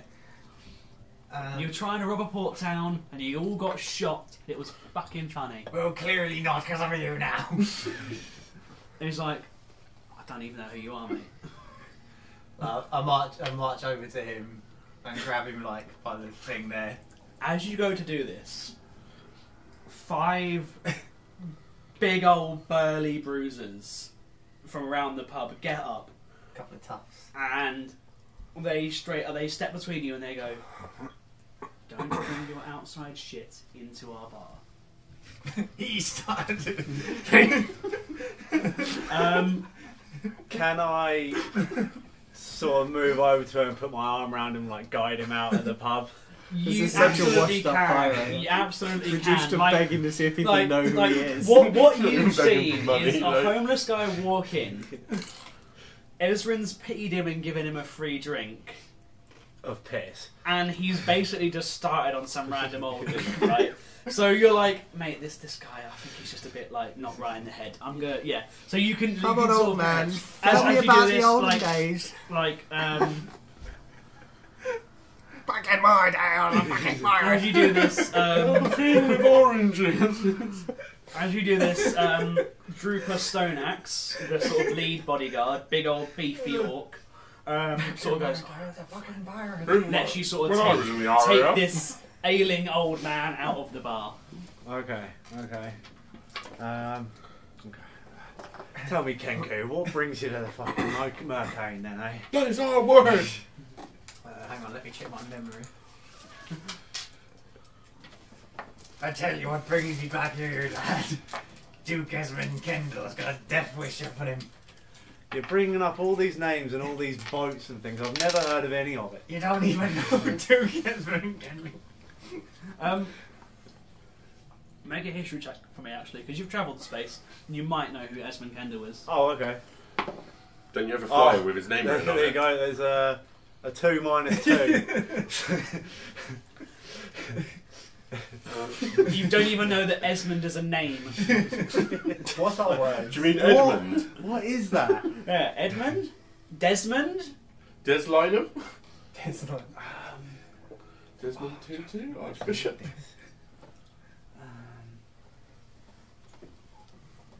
I don't know.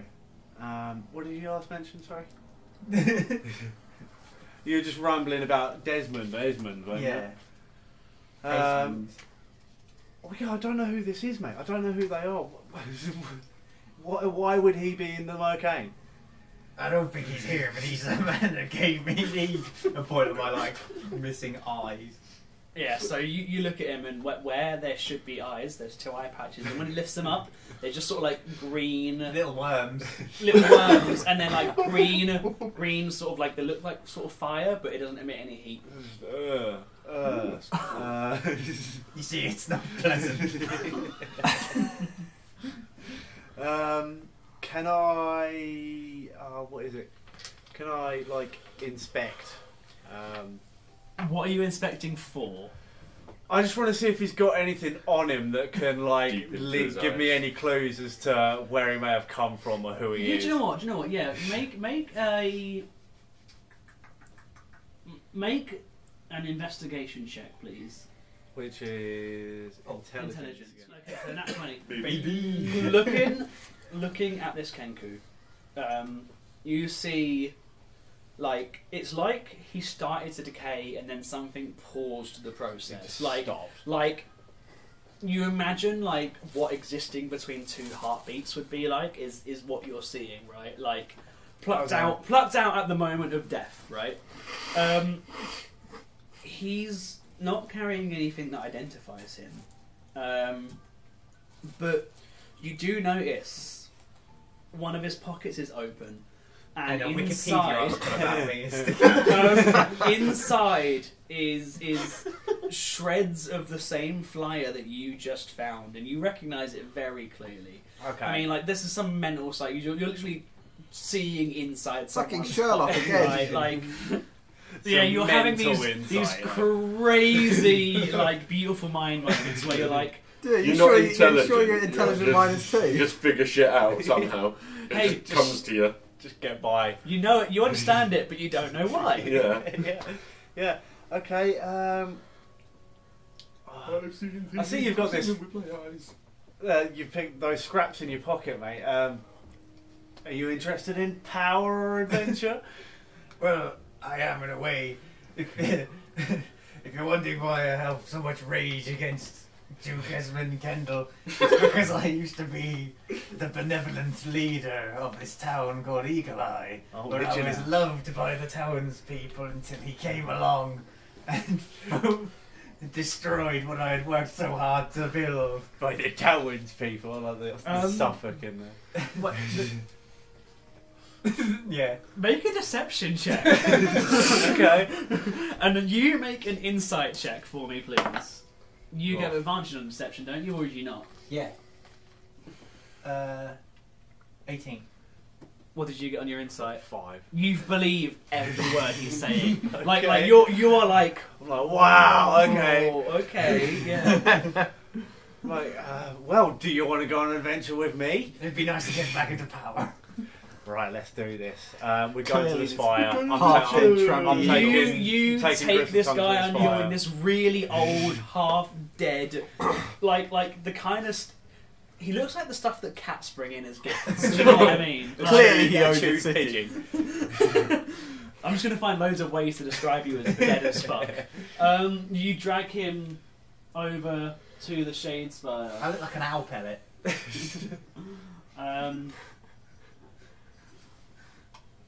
And We're making this our is way. this is where you now see one of your buddies, Yeah, like that. Yarrick, That's my character. in the middle of being grappled by some thugs and a big old fucking bull. Stop calling me that! Sorry, a large minotaur in a lab coat, a black Major lab coat, tour. with some like Red steampunk trim. goggles on his head. In the middle of what looks to be a good old-fashioned tussle. Okay, I'll just run over. Yarrick! That's what I'm just running over, shouting to him. And yeah, okay, so Wait, Do you two know each Garrett. other? Yeah. what I need y'all motherfuckers to do now is roll initiative, because we Oh, need to be in yeah. order. Do you want me to roll again? 16. So what's this initiative bit in here then? That's just what you add to your d20 roll. Tom, how'd you Right, roll? I he didn't hasn't- work it out. he hasn't It's just your dex modifier. Oh, so And plus 4. if you have anything like your class or anything that modifies your initiative in Is any it, way. wait, is it just your dex I modifier? think so. Yep. Mine should be higher then. No, I think it's mostly magic I get a items that plus do it. I 2 don't to know mine, if classes don't do it. Add proficiency to initiative rolls. Alright, so 10. mine's plus 6 then. Wait, what? Do you add proficiency as well? Initiative is dex modifier. Yeah. Yeah, but my class also gives me I can add proficiency roll. Oh, okay. I 'cause you're, I didn't hear that bit, you're so I was like, wait, how have you got a plus 6? Where, Like, where did you see that? it on caps your out at class 4. bit? What? That you can add that. It's because I'm at my race, I mean, not my class. It's just one of my special It's traits. a your racial things. Yeah. Yeah. Yeah, Harringons are far I've got 18. unlucky. That's cool. Okay, then well I just have a plus 4 to my dex then. How much dexterity you got? 19. Yes. Yeah. So. Okay, so What did I get? 19. Garrett, That was when I got you hefty. to roll initiative all that time ago, Oh what yeah. did you fuck. I got 14. Was I supposed to add to that as well? get? Yeah. You were, yeah. If that Okay. was just what came up on the die, yeah. Then I got 20. Initiative Oh. 20. I thought I Nice. did pretty well. Um, Just blown me out what the did water. you get, Garen? 23. I got an 18. 18. And did James roll his? Don't think so. What I'm going to say is I'm going to call a quick break for cigarettes and biscuits. Bag and break, stuff like and that I could after- do with a before we wee start wee as combat. well. And that was a cool little section. We all got a Yeah. little Are we on a origin half an hour. Did you roll initiative, James? Yeah. What did you Or get? in 20 10. minutes, whatever it I was. feel like I didn't really do much in mine compared to you lot, but What it's is so it? hard not to just like Like default, yeah, to just like a happy-go-lucky character who just sort of jokes around with people because my guy's not that. I was So going to do luckily, a voice. I I kind forgot of to. like stayed close to that with like my backstory and everything like Yeah, that. I was yeah. just like, I just like doing shit. Now I'm kind of regretting it, like, but It adds Disguise some fun initiative. stuff. yeah, that's the Used to thing, it. like, yeah. I keep trying to think how I can properly use like my characters. I will be trying to develop Thing. a voice as I mean, well. But yeah, in between you do it. need to work out how your class ability works. Yeah. I mean, I can roughly explain it. You basically mark someone, Hmm. and it doesn't do something until you choose it to, and that trigger is like when they take damage, basically. Yeah. Yeah. But we'll get into that in a second. Let's go through. I want to go through a quick smoke, so we can pause the recording. Duck through doors. 1 Door second. At some point, I'm going to be like Hellboy, Yeah. or be able to be a bit like Hellboy. Except, well, my horns will be detachable. Combat not broken down. begins. Garen, you are first up. Yarrick, you're on deck, which means you're next. Okay, in the order. Oh shit, I thought I'd be first. I've got 23. Oh shit. Yeah, he rolled a 19 and he's got +4. Okie dokie. Whereabouts am I? How far is that? 1 square is 5 foot of movement. Oh, okay, I've got plenty then. Yeah, Jump down well. I'm gonna make my way straight over to the one closest to Yarrick. Okay, Is Yarrick Joe? He's been Like running move diagonal one, yeah, I was there. so that's 5, 10, 15 feet. And then I am going to unarmed strike him. Okay, make an attack. That's D20, yeah. Oh, nat 20. Oh, a crit off the bat. Right, that means you roll your dice. You double the damage of the dice. So whatever you roll on your d6 is doubled. What he's doing that? 8 plus 4 then, so 12. So, Alright. so what did you roll on the dice? 1d6 and I got a 4 on it, and then it's plus 4. So you double the 4. So that's 8 plus 4 is 12. Yeah. Yeah, wicked. How do you Is say Jake's name? Garen. Garen gone, or we call him Garen. Garen gone. How much damage was that? Sorry, 12. 12 damage. Right. So you slide in, and you grab your claws, and you just sock him straight in the face. You run between him and Yarrick, and you just hit him Fucking square in the smack him jaw, on. and he's like slow-mo, like saliva Cheeks lagging behind. coming out, and it sort of knocks him back a little bit. Okay, what are you going to do the rest of your turn? Well, that was only how much movement? Only 5 15 foot? feet. 15 feet. Do I have bonus attack at level 1? Does it say anything about unarmed strikes as bonus actions or anything like that, Yes, or movement? I think that's all level Bonus 2. unarmed I strike. think that's level 2 though, isn't it? Extra unarmed strikes. Sorry. That's alright. We're learning our characters. It's all good.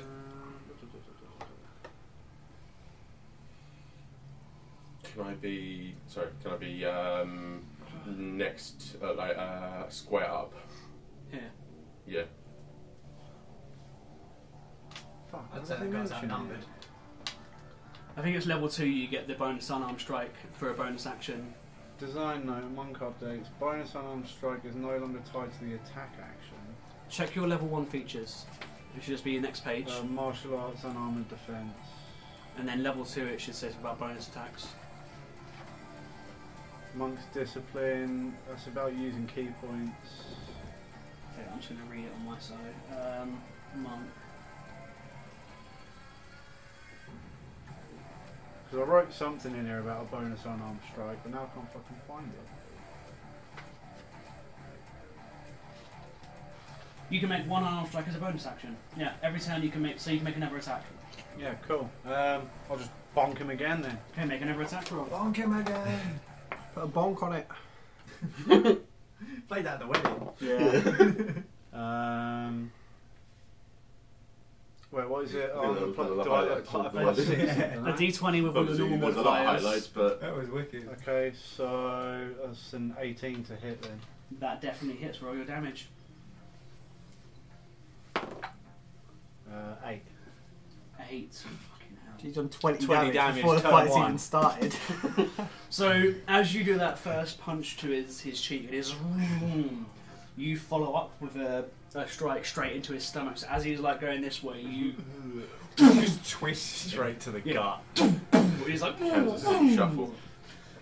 And he's looking pretty fucked up. This guy's looking pretty fucked Is up. the other guy just weeping?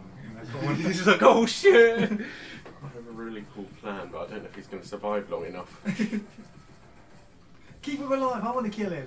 Keep yourself alive. Yeah, cool, end turn then. Wicked. So you leave yourself. Okay, Yarrick, in you are next up. Okay, I'm gonna step back 1 square up. If you do that, you will provoke an opportunity attack from the guy that's in front of you. I will not do that then. You can disengage, but You can use your action to disengage, which means you can't then attack. But I'm not going to attack, no. Wait, does the rogues not unlock that at level 1? That's level 2. Level 2 bonus. Your cunning action is level 2. So you're going to use your action to disengage. Yep. Okay, and what are you going to do? I'm just going to sort of like back up a bit with my hands up and be like, I am not who you think I am. We don't need to fight. Make a deception check. I'm Ukrainian. Free. Russia. Plus. What is it? 8. He rolled a 3 on his insight check, so with his skill that makes it a 5. He's not going to not fight you, but you can tell he's a bit like. I mean, he's just taken 2 big old blows to the face, so he's a bit like. His brain's not working. Yeah. Imagine like the Yeah. cuckoo. He's like, okay, Boom. is that your turn? Yeah, I didn't want to back up quite that much, like just 1 square forwards again. Okay. Yeah. Okay. That's Yarek's turn. Tyler Besson. So I sort of take a moment, Are we still in combat? Yeah, absolutely. sort of sigh and go, I guess we're doing this. And Tear his head off. Suck his nuts I'm out. a little, like, I sort of palm strike him to the, I don't know, head, shoulder. And I've got to see if this hits. What am I attacking with? Because obviously I can't use my horns, he's too short. I mean, you can. I mean, let's see some combat, but if you want to roll it that way, you're using fists. So D4 D20 minus plus 4? your strength to hit. Plus my proficiency, isn't it? No. Are you proficient in Oh, no. unarmed weapons? I mean, I guess unarmed weapons, I would say it's a D20 plus your strength, no proficiency. Oh, okay. Because unarmed combat is a monk proficiency, so yeah. Oh, absolutely that's not. really weird. I'm proficient with weapons, but not my own fists. Rules are rules. Yeah, it's odd. So that's a 19 to hit. That I rolled a absolutely 17. hits. And so that's what I wrote a D4. Yeah, so it's improvised weapons. It's a D4 halved. It's like a D2 effectively. Okay. So that's 2. Okay, so Plus yeah, my you. strength, isn't it? Yeah, So that's 4. 4 damage. Um, So you, as this guy's just taken 3 hits from the other side, you now boom, like heal him to the back of the head. because I'm a Minotaur, I have a bonus action. Hammering Horns. Weird name because it doesn't specify horns. Hammering horns. Immediately Batman. after you hit a creature with a melee attack as part of the attack action on your turn, you can use a bonus action to attempt to push that target with your horns. Oh, okay. The target must be within 5 feet of you and no more than 1 size larger, unless it succeeds on a strength saving throw against a DC equal to 8 plus your proficiency, blah, blah, blah, blah, blah. So 10. You push it up to 10 feet away from you. So he's got to beat 10, yeah? On his Built-in shove it's- to a melee hit. Yeah, equal to 8 plus your proficiency plus your strength. So that DC 12. 12, okay. He rolled a 12, so Oh, as you bastard. go to headbutt him, he sort of tenses his stance up a little bit and is not moved. Grabs onto your arm. The fact that I had to lean down more than average probably weakened the attack. Damn it, I was going to push him down so then you got an attack of opportunity.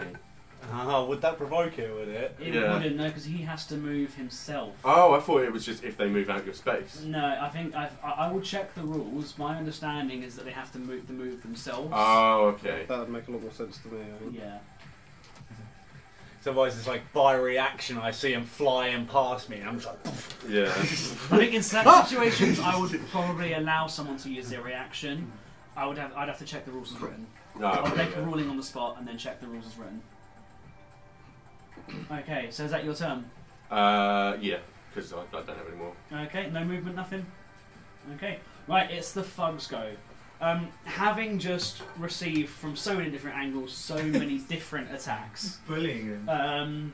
this guy's gonna just gonna turn to you, Garen, Right. and he's gonna wield his mace, and he's gonna make 2 attacks against you.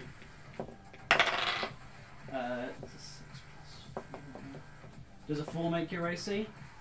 Sorry, a 10. Sorry, I'm an 18 of 15. 15. So no, that one misses. That one does hit with a 15. Okay. So that's 4. Okay, so that is 6 damage to you.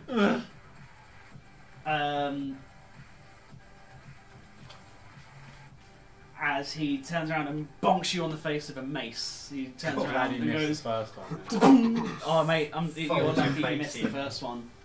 And yeah, he like fully like hits you in the face and like bonks up your nose. Like a bit of blood comes out. Does that like cartoon when the face all goes in round the hammer?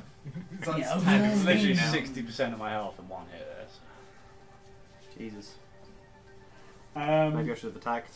and he is going to chance it and try and run over to his buddy behind the table.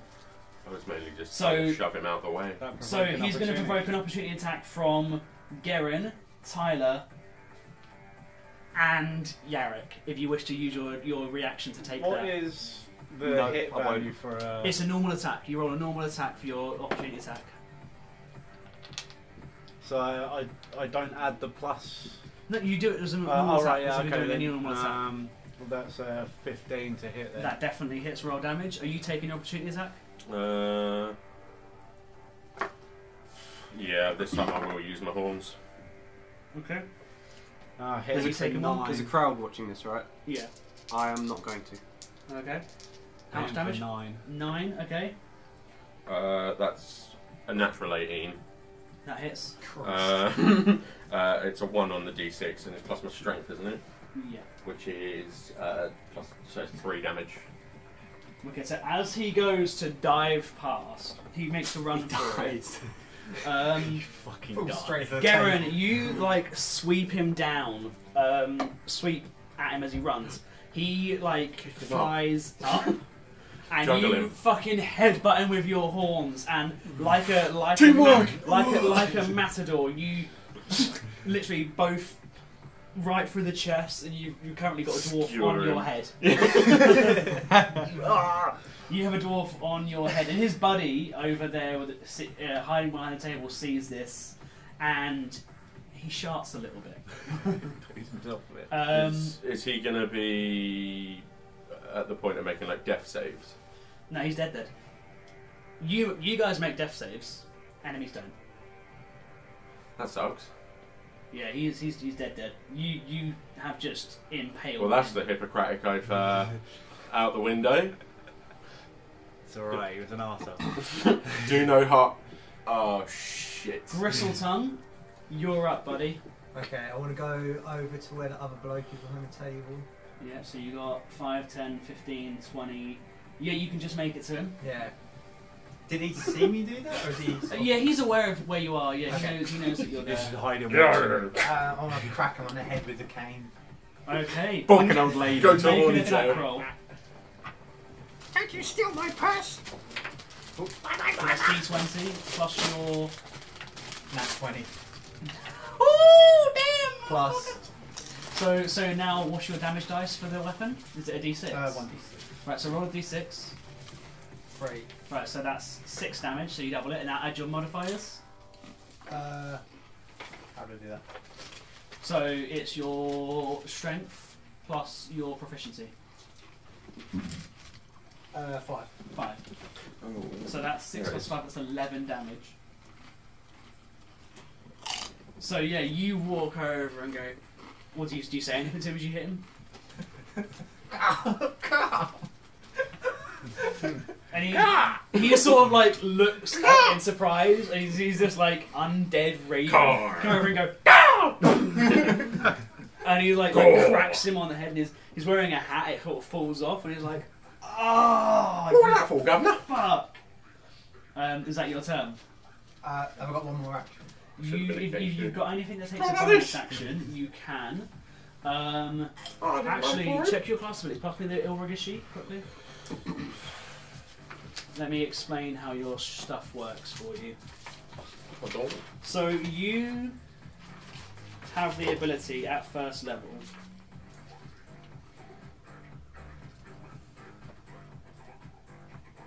you can place a seal on a creature, not like an animal seal, Yeah. or the musician seal. and you can use your bonus action to place this on them as well. Or you can do it when you do a weapon attack. So Okay. I'd say now that you've attacked him, he's got a seal on him. Yeah. Now, what can happen is this seal now is under the effect of your baleful interdict, which is like an invocation from hell, Yeah. right? You're like dragging this fucker back to hell. Essentially. Drag me to hell. When he takes damage from either you or any other source, you can choose to burn that You seal, just have like an infinite supply of snacks. Extra damage. and it deals an extra d6 of fire Bag of damage. holding Right. snacks. So Yeah. I just went Yeah. co-op of all of that. Take the lot. But yeah, that's how it works. And at level 1, you have 3 seals, so you can do it 3 times for a long rest. Okay. So, are you going to put a seal on him? I won't worry about putting a seal on him just yet. I want to save him. Okay. My other action, would I be able to just like... How tall is this person's fully standing up? He's like a human, like normal height, like 5'5". Was sort he of thing. like crouching behind the table? He was sort of like, yeah, like he'd turned the table up on its side and was sort of standing behind it, so Right. half of him was obscured. So would I be able to just like, with a boot, just like push him down to the ground? That will take your action, which you've used. Okay. Yeah. Can So you what shove? you get is you get an action, which on the combat sheet I've given you, that's like attacking, shoving, grappling, Yeah. stuff like that. And then you have a bonus action, which is anything that says it takes a bonus action. Okay. And then you have an item interaction or a personal interaction, so speaking or, I don't know, like grabbing something off of a table or something like that, you know, that's Okay. a free action, yeah? Well, can I say to him, you see what happened to your friend there? Did you give up? Oh, okay. Make an Oh my god. intimidation check, please. I just realised something about my character. 3. He sort of like doesn't quite hear what you're saying. As you go to say it, like you sort of like a bit of like bile from your decomposing body like gurgles up in your mouth, and he hears. Do you see what comes from there? And he's like, he just goes, Oh god. no offense. It's now his turn, and in response to that, he's going to switch from his crossbow to his mace, and he's going to make 2 attacks against you for bonking him on the head. What's your arm class? 13. 13. So that's 1 There's hit. something about my character, but it still won't make any sense even Okay, both attacks hit. if well, Okay, unless so it's the first Red attack- Nightfall, the Batman story. That is 6 damage. The second attack, Don't you? that is 5 damage. So that's a total of 11? 11. Am I dead? You're not dead. So as you come around and hit him on the head and try and intimidate him, he freaks out and goes poof, poof, with his mace, and you are now unconscious, right? So you are now making death saving throws. So on your turn, you will roll a straight d20, right? If it is 10 or below, sorry, if it's below 10, you have a death You saving. double die. You fail a death saving throw. Right. If you roll above a 10, you succeed. If you fail 3 times, you are dead. If you succeed 3 times, Die before getting them again. if you succeed 3 times, you are back at 1 hit point. Okay. Okay. If you look at where your health is, you'll see there's like 3 dots of a skull and 3 dots of a heart. Yeah. Those are your death saves. So Okay. if it goes bad 3 times and you feel those 3 dots, you'll be dead. You're dead. Are you doing the crit rules or? What? Where if he gets attacked, it's 2 fails. Well, no. So Nat 1 is double fail. Nat 20 is double I success. think that's just rules as written. So yeah. Oh, okay. Yeah. Yeah, if you roll a Nat 1, then it counts as 2 Twice. fails, Okay. and a Nat Yeah. 20 counts as 2 successes. That's it. Mate, level 1 is scary, but the good news is Or does a Nat 20 bring you back? I forget. no, it's 2 successes. Right. Right. On the top of the round,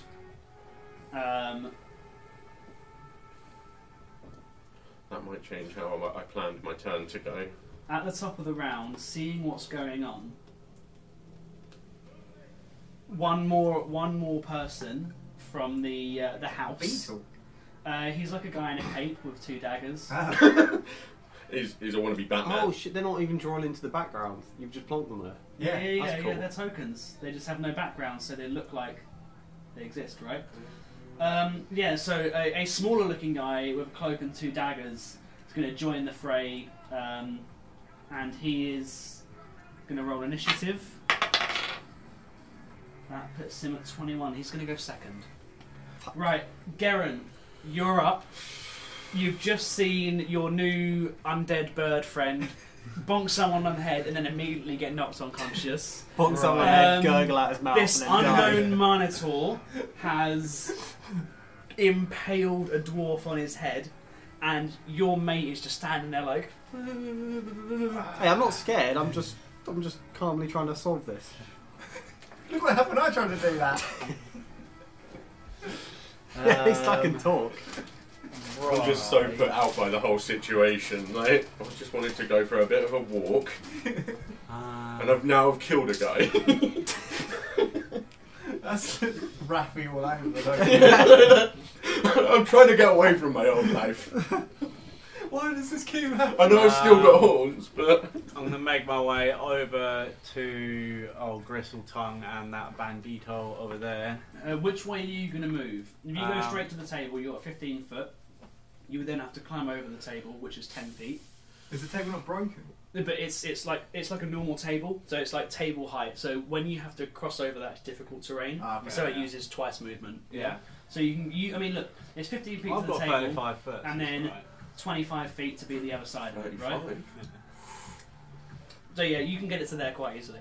Yeah, I'll do that. I'll just yeet over the table, quick little. So yeah, fucking you run bop. over, hop over the table, land on the other side. Wah. And then just go straight into some unarmed strikes on the main. Go for it. Make your attack roll. 17. That hits. Fucking Jake's killing everything. My spells! Oh.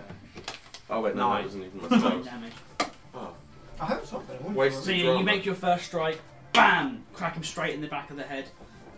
It's funny, if Gristletongue was still alive, you'd have had advantage because you're flanking, because you're both Yeah. opposite him. Gristletongue's passed out. That's what you get for having higher, Yeah, you're like, higher thingy than me. you're having a really bad day.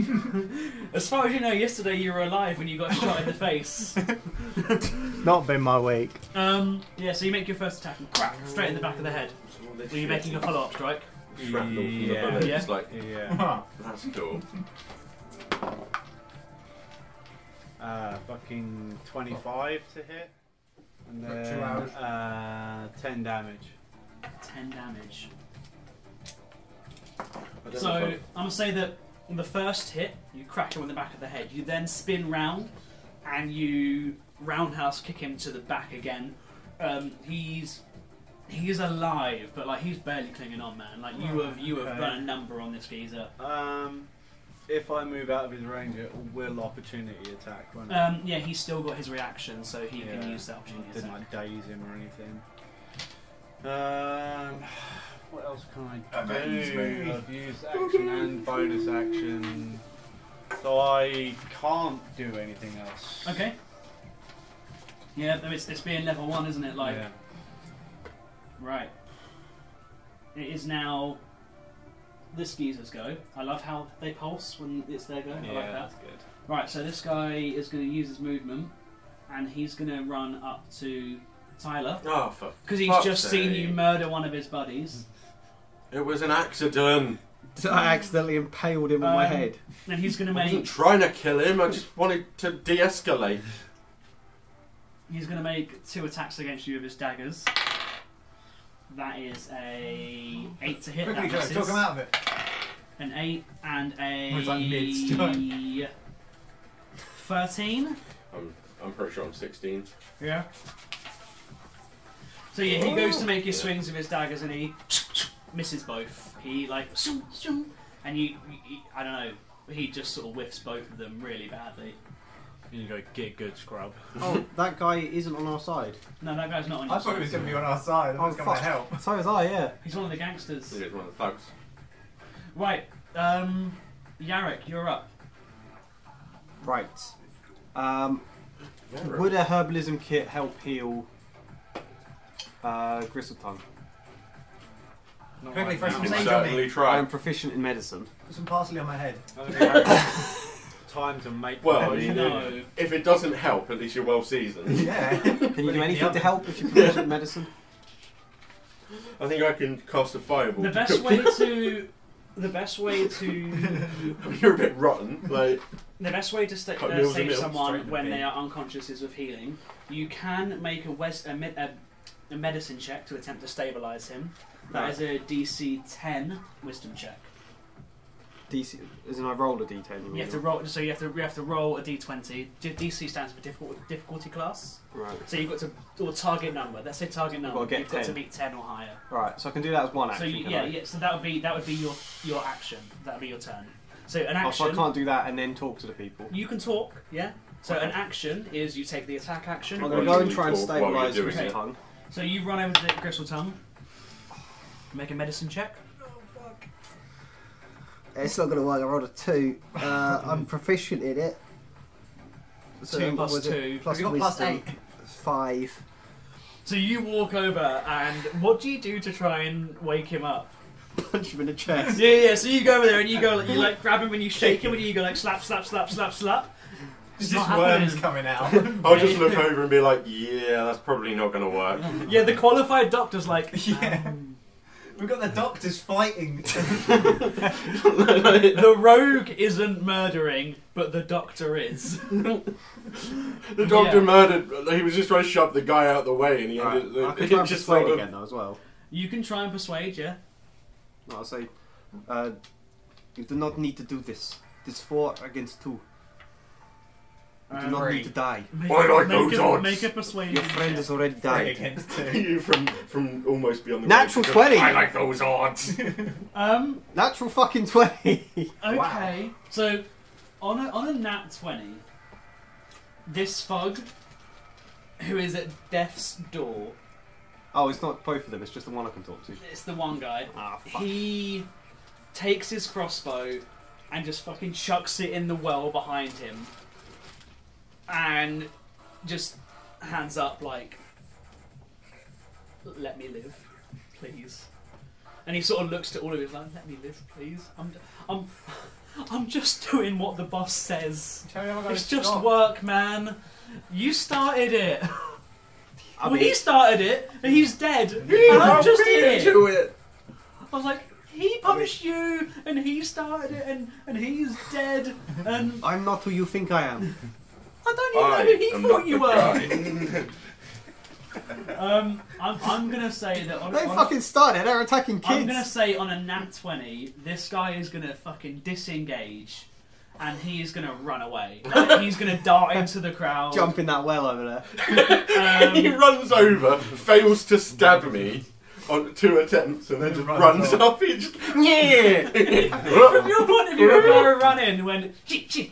Oh. I'm gonna say that we are now out of combat. Gristletongue, you go back to 1 hit point. Oh, the other guy's gone as well then. I'm alive on 1. You're on 1 hit point currently. Okay, that persuasion worked incredibly well. Seeing as I wasn't intending to kill this guy, I'm hoping you let me do this. Can I cast the cantrip, pull the guy off my horns, and as I do it, Bring him back to life. just cast spare the dying? I'm gonna say You re-enter The- combat. because doesn't, obviously the spell works on someone that has death saving throws, right? Yeah, like, What I'm gonna say it doesn't here, make him conscious again. What I'm gonna It say just here stabilises them. is you need to make me a medicine check. On a 10 or less, it doesn't work. Like a death saving throw. On a 10 or more, I'm gonna say that he's unconscious. Okay. Well, but it's a medicine check, so I still add my. You use your doctor medicine, so we use intelligence for that one. Yeah. It's really doctor. But it's also because I'm proficient in it. I add my proficiency, So yeah. so it's +6. So yeah, a 10 or higher, he's stabilised. Oh no, it's a 6, so it's 12. 12. So yeah, you pull this guy off from your horns, and you sort of, I guess, you take one of his belts and you just apply like a tourniquet over the sort of his chest area. Well, it's a spell, so it's not just. practice. I know, and then you put your hands to his chest, and like the wound doesn't seal up, but the bleeding stops. As I pulled him off, I was just going to sort of walk over, drop him next to his mate, and then cast Cure Wounds on Me. Grizzle Tongue. Okay, roll your cure wounds dice. What is Cure Wounds? Is it? I selected it, but I don't actually know what the. I just knew I'd want a healing, probably want a healing spell because I'm a doctor. I'm a doctor. I'm 1d8 plus your spellcasting ability modifier. which is, I wrote that Intelligence. down, It should be your plus intelligence. 6. So 1d8 plus 6 hit points go back to Gristletongue. So you roll that for How us. much? It's a 1. Reroll ones. Okay. Ones on healing spells are so depressing. This piece Oh, of yeah, that's, this piece of the book's 5, gonna get so so it's a- thin on the paper. I like, think you're rubbing fully out the- healed, probably. Yeah, you're healed It's to 11. full. You're healed to full. Yay! So yeah, you Hey, you, guys. you stabilise this guy, and then you go to Gristletongue, who Yarrick is failing to sort of wake up, and you just go. Is it verbal and semantic? I don't know. I'll explain more how that spells. So you sort of like make the symbols of your hands, which is the semantic component, then you utter the arcane phrase, and like a sort of light emits from your hands, and you feel great. You feel like you did the Invigorated. second you arrived here Yeah. from hell. And as far as I'm concerned, from what I can remember, I think that what I said worked to make the guy stop fighting. Yeah, sure. I'm going to say that, because you've come to, and he is now surrendering, and he's just sort of like crying. He's begging. He's saying, "Please, I'm just doing what the boss told me to. My boss said these guys owed some money, and I don't want to die." Let that be a lesson to him. I'm just like, yeah, you probably made the right choice there. As I drop his friend next to him with one hand. So you drop the body down, and this guy bolts and runs Doesn't away, even runs take down his the friend with bottom him. of the Shade Spire. I mean, he's not going to carry a dead body. He's not dead, he's Tom tried to bring him back to life. But yeah, he's that's unconscious. Yeah, but he just wants to get out. So yeah, what do you guys do now? You are together for the first time as a group of 4. Okay, I'll say, Yikes. Garen, both of you, thank you for your help, but that was not intelligent. And then I'm going to turn to leave. Which way are you turning to leave? Up towards the Shade Spire. Okay. So you see, What about the kids? you see Yarrick. I'm very conscious there's still a crowd here watching us. Yeah, there's still a crowd forming. I mean, people are sort of like they're used to seeing this sort of like brigandine behaviour. I mean, you know, the rule of the Shadespire is the Shadespire looks after itself. The guards don't patrol the Shadespire. So law is in the hands of the citizens, right? Like, it's mafia controlled. No one's going to come and seek vengeance for this. Maybe? You don't know. But the citizens Well, are like... they're in Makato, I'm assuming. Probably, but you don't know that. The citizens are now going to start returning to their normal business. The parents of the 2 Herringon boys are now like they've grabbed their children. They're crying. It's They're basically like hugging. on Assassin's Creed when the combat stops and everyone just sort of starts going back to what they were doing. Yeah, sort of. Yeah, they're no familiar. They're no strangers to this sort of stuff. And the mother and the father sort of cuddle the 2 boys and they're crying. And Oh, they're so sort they of weren't any relation reconciling. to... They're not related. Oh, okay. I misunderstood. Well, Maybe the doctor could help the dying I children. did just walk into the situation. So yeah, I saw Yarrick begins. 2 little rabbits and a Garen, you big see rabbit. Yarrick like just cut off and start heading up the Shadespire towards the observatory. I'm gonna follow on behind him.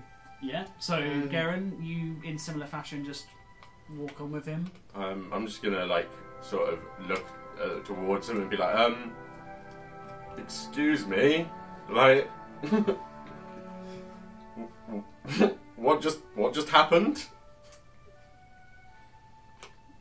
Am I still here or am I just walking away? Yeah, Okay, you're not do I far hear enough- this? you- Well, you're I still- think it's you're not your far enough choice. away yet. I do not know. They seem to attack me. I do not know why. This is not our business. I am leaving. Cowman, have you ever heard of a ship called the Bloody I'll be like, and I guess I'll be like, okay, and I guess I just. Which direction was I heading anyway? Was I You heading were the same heading way in the they are? direction they two are now heading. I'll be like, well, you're going my way, so I guess I'll just. Why are you following me? Because you're going the direction I want to go.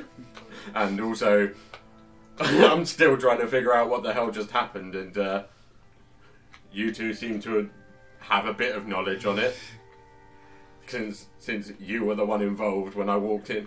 And I'll be honest, when I started out today, I didn't really want to accidentally kill a guy. Well, we have, or you have, and the best thing to do is forget it, otherwise you draw more attention. So let's pretend it didn't happen and leave. Yeah, okay. I just keep walking with him. Bristletongue, where's your place in all this? Can I go over to the unconscious guy on the ground and start reading his... Have you heard of them? Have you heard? You man! He's Shake him away! he's like, Pointing a cane at his head. Shake him away! yeah, I you say search that. And him. I say that, and when I realise he's not responding, I just start Yeah, you search with the him. cane, just like moving his coat to look for him. You find on his person a minor potion of healing, and they're about like 25 gold coins. Joe's gotten white with the accent I was going to go with, or similar. Nordic. Yeah. Yeah. I mean, you could just go the same. I mean, Your based, voices sound different. based on the name No, Yarrick, it's it a just bit- made sense. I How think, much? to go for 25? the Nordic. 25 gold coins and a minor potion of healing.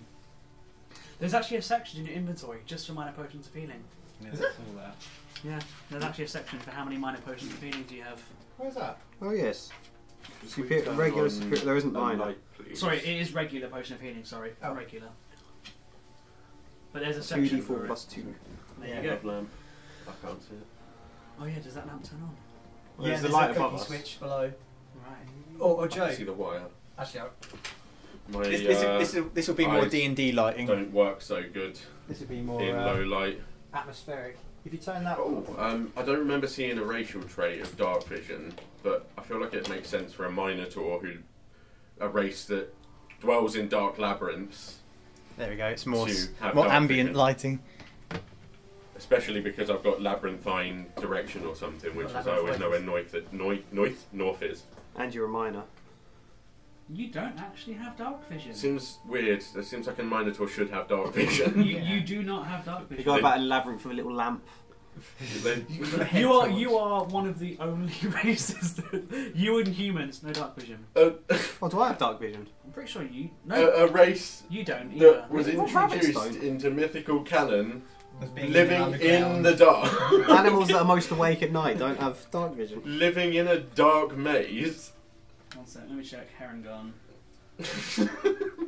Yeah, you man don't have dark vision either. What the fuck? That's weird. Literally, when Doesn't make when rabbits any are awake. sense. Yeah, both these man dem have not got dark vision. Right. I think they're trying to move away from giving every race but humans dark vision. But that, in return, they're trying to give races more interesting things they can do. Yeah, it just seems a bit odd that rabbits and Okay, so you've searched the dude's pockets, you've got your potion of healing and some moolah. Mhm. What are we doing now? I'm just gonna wander over to where Garen is, and kind of be like ready to go wherever he's going. Have you heard of the High Elves? one of the more awkward things about my character is that I actually have to get people's names right. Because one of Because you're a Ruffy's doctor. and one of Ruffy's traits was like he just chose something that sounded like their name Oh, right. and referred to them like with nicknames. So, you make your way round the top of the Shade Spire. How's your name spelled? G-E-R-E-N. G-E-R-E-N. Shade Spire. You I'll go just past go. the Gaian Quarter, the largest guild of craftsmen in the city, round past the wharf, which is the largest public dock. There are sort of like spelljammer ships I'm gonna floating in space, people unloading It's quite fitting music. gear. You're looking at like tourists in like foreign clothing coming in, looking at the markets, peering into the shops of sort of hustle and bustle of people.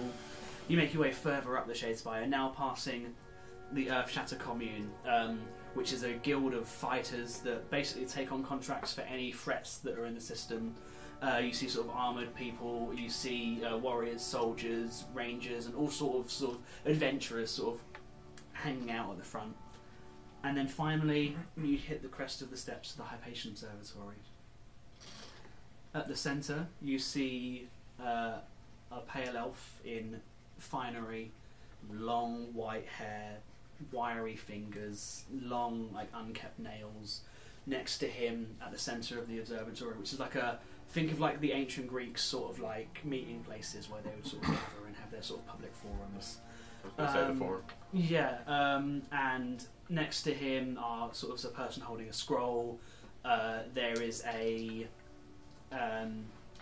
triton next to him as well, in sort of like a black leather cloak. What's a triton? Like a triton is what Shelsby was, fish person. Oh, That was it.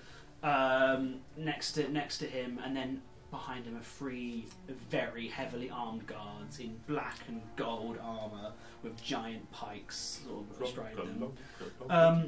Around the forum, you see maybe about 10 to 20 different sort of groups of people that look like a mixture of mercenaries and sort of like thugs and chancers, all sort of gathered around whispering and chatting. And as you make your way through the crowd, you hear one of them say, I hear he's going to give us a challenge. I hear he's giving us loads of money for this. I And we're passing by these people, are we? Yeah, you're walking through the forum. So is that Can I everyone's got pickpocket these the nearest leaflets? one? Yeah, make a sleight of hand check. Pickpocketing them. Right, so 16 plus Fuck me. dexterity 4 plus 2, 22. You steal his soul, no? You reach through his 24 jacket even. into his body. Steal his heart. 24. On a 24, Oh, you reach past and you literally just like without even a notice grab his coin purse. Ooh. From the Saucy. weight of it, there's maybe like 20 gold in there. And none of these people noticed that, right? On a 23, did you say? Yeah. Any of you that are sort of observing can make a perception check now. 11. Is that another nat 1? Yeah. No one noticed? I saw another fucking butterfly. I am proficient in perception. So yeah, you can run your proficiency. Is it higher than 23? Got 13 plus 2. 9. No. Okay, so no one notices this. I'm You trying to pocket get a muddy an extra puddle. 25 Got my other gold boot muddy. goes Oh, into your pocket. 25, ooh. And you hear one voice saying, I heard he's already hired a ship. I heard it's beautiful. Piece And you're hearing all these people talking about things. Have you heard of his ship? You hear one Alright, person so I say, ship the Black Betty. no one's seen him in public for 4 years. 4 years, Jeremy. All sorts of Come on, see me rumours for 10. flying around about Lord Alvander Viltremor, the reclusive lord of the Academia, head of all guilds pertaining to knowledge and law and magic. As you approach the centre, I'm going to show you a picture of him as well. This is what you see. This is Lord Alvander Viltremor. He's a lot cleaner than what I was. He's got very pointy fingers. Yeah. People described him as before. Wouldn't want to pick my Cleaner? nose if I was him. It was a How did bit. they describe him before? It was a bit sort of People baggage describe him as. Have any of you seen the film The Aviator? Basically the Aviator. He's Is that the guy with the tissue boxes on his feet? the guy who the people always joke about pissing in jars and being a massive clean freak and sort of like recluse. I was imagining being like Hal from Hal's Moving Castle. Anywho, he steps forward and everyone goes quiet. And he begins to say, I have gathered you here today to set a challenge. All of you have come seeking me and my claim for money, power, adventure, fame. And I none bring of the you above. all the opportunity to receive it. He pulls a small crystal out of his pocket and throws it to the ground, and it shows you an image. You'd be familiar with this. He's casting the Major Illusion spell. Okay. And he shows I would be fooled by your. a scene on the astral Which- sea of a grand galleon pirate ship. He goes, I have found the location of Farrick's hoard.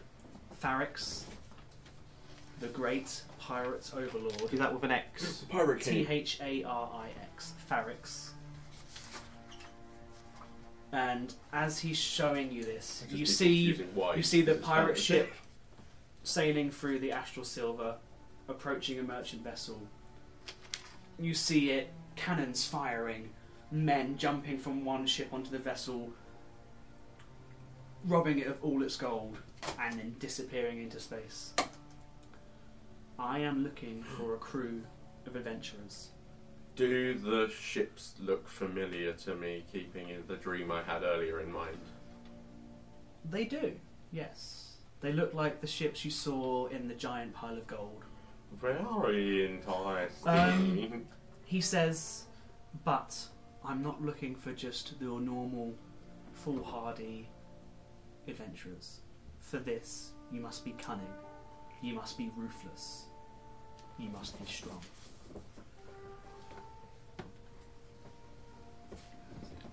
Once, if you succeed this challenge, then you will meet me again in my manor house.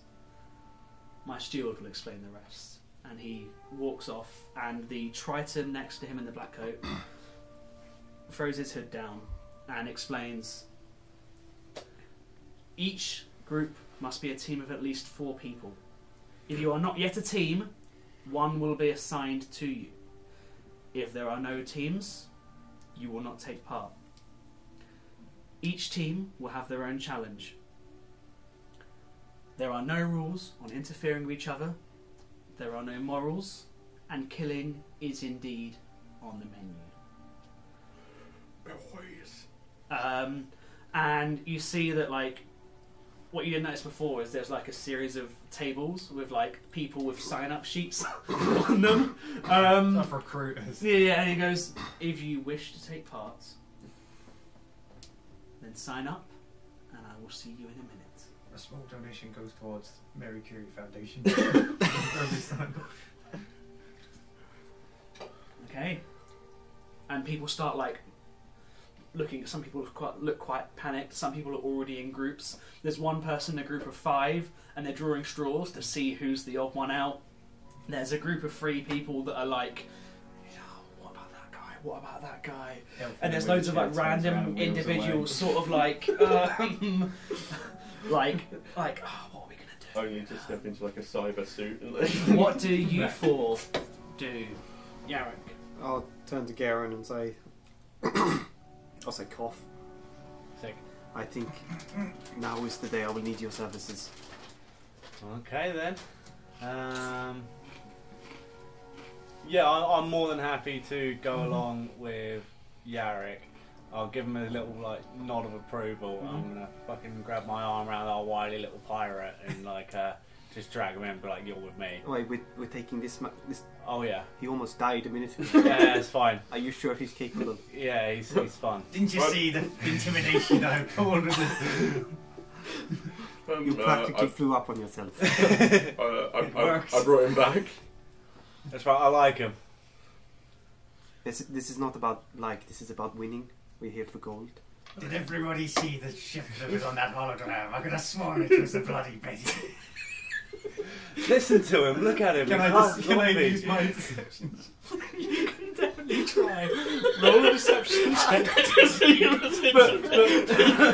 Just an arbiter believing something completely like pointless. This time with disadvantage. What actual disadvantage? Actual disadvantage, please. Double disadvantage. How does that work with disadvantage? Yeah, just You roll 2d20 and take the lower of the 2. Can you 3 all roll insight checks for me, please? Insight. 4. What's insight? Poetic. Insight's wisdom, right? Yeah, that's 16. so poetic. 4. Oh, if you rolled a 4, Yeah. like 13. oh 13. shit! I actually have to work this out. Yeah. You two, like, he's talking shit. Insight. Okay, I have proficiency with that. Oh, the whole point is my character's supposed to be good at this. So I got a 5. It's up to you. How, So how I'm a bit to like- what extent you believe him? It's How up much to are you. you- I'm not sure I believe you, but whatever. Hey. Like, Yeah, biggest I'll let question you. is Doctor. How are we going to convince Doctor Boy to join us? Yeah. Is he not wanting to then? Tyler? I'm just here. Trust me, Just I'm a here. doctor. Asterisk. Why are you all here? TM. Or do we so we've all agreed we're doing it. We need a fourth now. Do we turn to mine at all? Why don't we just sign him up? Just sign I mean, up without a I was yeah. coming here for it. Weirdly, Then I'll use my You see all- deception so he can lead himself. you see all these options on the flyer. I need the option for none of the above. I'm just here. You're just here because who was it you were talking to? It was like, yeah, it seems like a good idea. Weren't you doing that at the bar or something? The bar. He had a funky dream that said it might be a good idea. Right, that was it. Oh, that was yeah. And then you Yeah. spoke I'm to the slightly more bartender. convinced. It looked interesting, so I came to look at it, and then I had a weird dream, and it looked. So you Oddly- see me oddly, with the rabbit and the like- bird, like I'm huddling them, convincing him but that remember, the 'cause bird's in your brilliant to bring dream you along. saw a raven's feathers You're like, Oh, "Oh, and a tiger's come on, tail. old man. Plus, yeah, like I saw, I had a weird dream, and I saw stuff that looked eerily like that thing, but also, well, you have rabbit's ears, you have a tail, and you have feathers, and So that's it then, adventure time. Well, look, come on, grab your friends. Well, I'm convinced. I have seen you kill a man and bring him back from the dead. That is good. I know you. Can you, I didn't want to. Stop bringing that up. you know this old crow. I met him today, but I like him. That's not a convincing reason he should join us. I Tyler want to roll starts the perception journey with persuasion on it. PTSD. Okay, I'm not sure I trust an old man who's moulding away. see, I almost killed. rolling someone. against like there's one. It's one thing like convincing like an NPC, right? When you're rolling with players, it's would you allow the decision of a dice to let him persuade you, or do you want a little bit more than that? Well, he can try and persuade me in voice if he wants. If that's what you mean.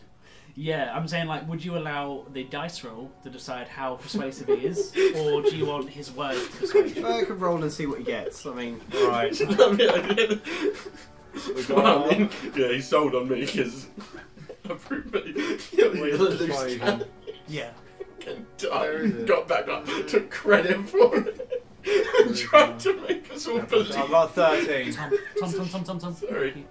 I've got 13. 13. well, we need a fourth. I just see why. Can I see anyone else of who looks available? It doesn't look like they're already He's not dead. being dragged into a group. By this point, I'm going to say that all of the people that are going to be in groups have formed. Okay, fine. At the best, we have cannon fodder. That's fine. That's it. It'll be fun. My name's Bristletongue, not cannon fodder.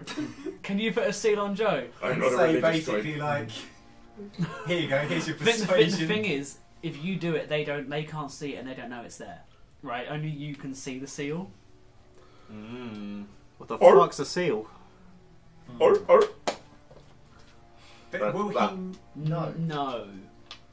No, they don't know. They don't know they've got a seal on them until it gets invoked. See, would I be able to put a seal on Joe, and then I feel like they'd notice. basically like take If, him like, aside? A sea creature just gets plunked on To them. basically tell him that I put a seal on him. Oh, sure, And I that- love that. And That's that's sort of like Hunter's basically his persuasion. I think We you enter could, the realm of like dark chroma. you That's a could, real- you could Real pull him persuasive aside argument. Yeah. and Curse you me. could convince I him love of your that. power. Huh? I'm going to say no on anything that is sort of I mean, you could just going explain. near to PvP. You could. I am going going to say that you could invoke some of your hellish nature, you know, the fire eyes mode, I was gonna and say, yeah, can I convince do him of like- your power. So yeah, I'm going to say you pull Yarrick aside. Threaten And you him with say- a seal and Look into my hope he eyes. believes you. After fucking And lie what about you the see, seal. Yarrick, is he lifts his eye patches up, and where there should be eyes is like a hollowed out skull, and just two big old bright green flames. Yeah, I just like to fit in. Right. And can I like project into his head, doing that kind of like the visions of before times? To show me as like the pirate man. I don't think you have that power. if you were like a wizard or like send made his of some memories kind, I think I might have that power. I would say yes, Yeah. but I also you don't remember much of your background as well. You remember bits of it, you know, and Kelly, and you know, yeah. Oh, Kelly. Have you ever heard of a ship called? Have I ever heard of a ship called the Bloody Betty? History check. Wait, have I? The DC is 15. I rolled a 2, so Fuck! no. No! Wait. The DC for knowing the Bloody Betty is 15. You've already failed it. You've failed it. If you roll a history check DC 15, you know the Bloody Betty. That's my third nat 1 of the session. Okay, no one here knows the Bloody Betty. You don't even know. You barely know what a ship is, apparently. Is there anyone? I never really looked into Is there piracy. anyone nearby us that I can see that was from Amberglass Docks? Like If with we a need to familiar scare card? them to death, Make that is you. make a perception check for me, please. Fucking hell, 8. Why did I roll so shit today? I spent all my time in I got medical rolled school. above I didn't 10. really look into. You see one person who you recognise as one of the dockhands from earlier, but not the young kid that you accosted. Fuck. Well, you have scary eyes. If we need to scare them to death, then we have you. That is fine. We should apply. I mean, So you go up to the sign-in bit, and there's sort of a clerk there who's in like a long white dress. She's got like pinned back blonde hair. She's an elf, and she basically hands you a waiver. It has space for the. Who's doing the writing here? Who's I entering? seem to be like the most for it in terms Yeah. of like getting. The So group you together. write down your name and his name. I can mimic You don't writing. know their names.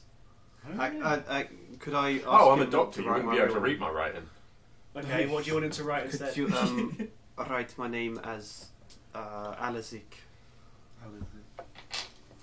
Autistic. Okay, and then yeah, Did you just call me autistic? Garen, No. what next? You don't know the other two's names. Well, I guess I just turn to him and ask you the bloody names, don't I then? What's your name? What's your name and where'd you come from? What's your fucking name? Dr. Tyler Fairbeson. How do I spell Fairbeson? Well, it's, Tyler is Tyla, Yeah. and Fairbeson is. I like this conversation actually going right at the table. How do I spell Fair. it? T-A... What is it? It's like fair, Yeah. as in, F-E-R. As in the fair. evenly balanced. Oh, F-A-I-R. And then Besson, B-E-S-S-O-N. Yes, on. And then I reach Almost into like like, my bison. pocket thing and pull out like an old raggedy wanted poster. Picture of me on he it. shows you a wanted poster of like it's quite a well drawn picture of a kenku, but it's got 2 eyes And like no and hole. doesn't look undead. But it says Jacob Bristletongue Kelly. I was just like, that you? Yeah.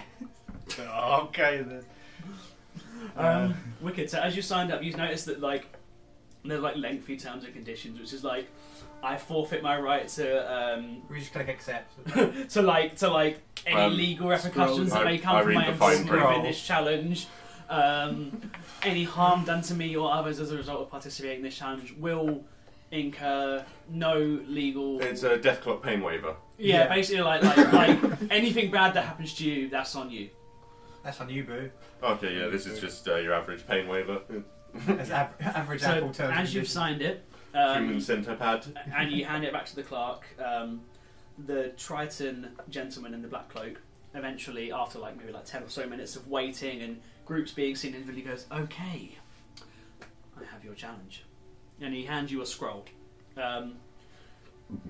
Then he explains, "The Lord has hidden an item in a very specific place. Ruffy's bum.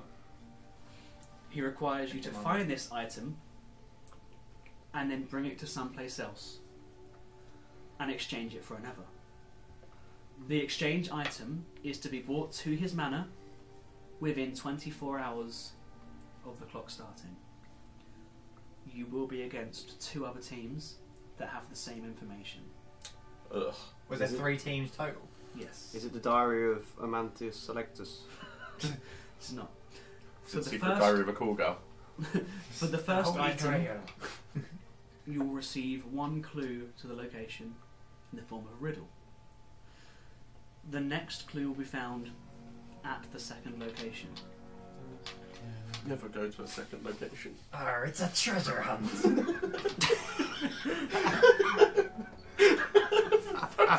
Oh, you're classic. I've done this before.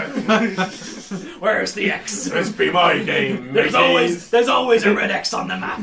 X marks the spot. Must be inside that man we Just killed. looking at the town map for next. Start rifling through his corpse with your like crow claws.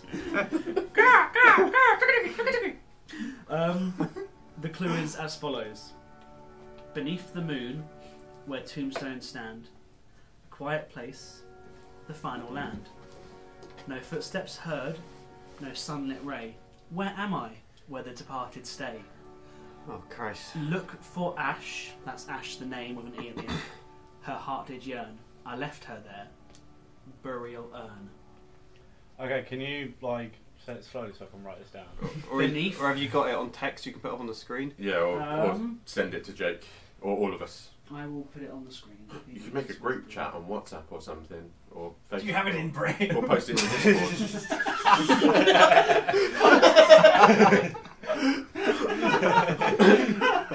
That's Not me eyes how on does what it- they how- used to be. how does Sorry. Jake see? He can see. It's just through magic, I guess. I think he's Or is only it through blind. the eyes of the worms He's in his eye only, sockets? he's only blind by flavour. You can actually see through the fiery. Blind aesthetically. Yeah, Like He- Raiden. he's blind. Oh, for so the it's like aesthetics. the eye patches are more like sunglasses than they are actual eye patches. Yeah. It's like deal Like with the it. fucking- Mirrored aviators. I have to go out. Of the Have I seen his eyes? I don't think I would have yet, would I? You not know. Damn But it. you're like, I can fix that.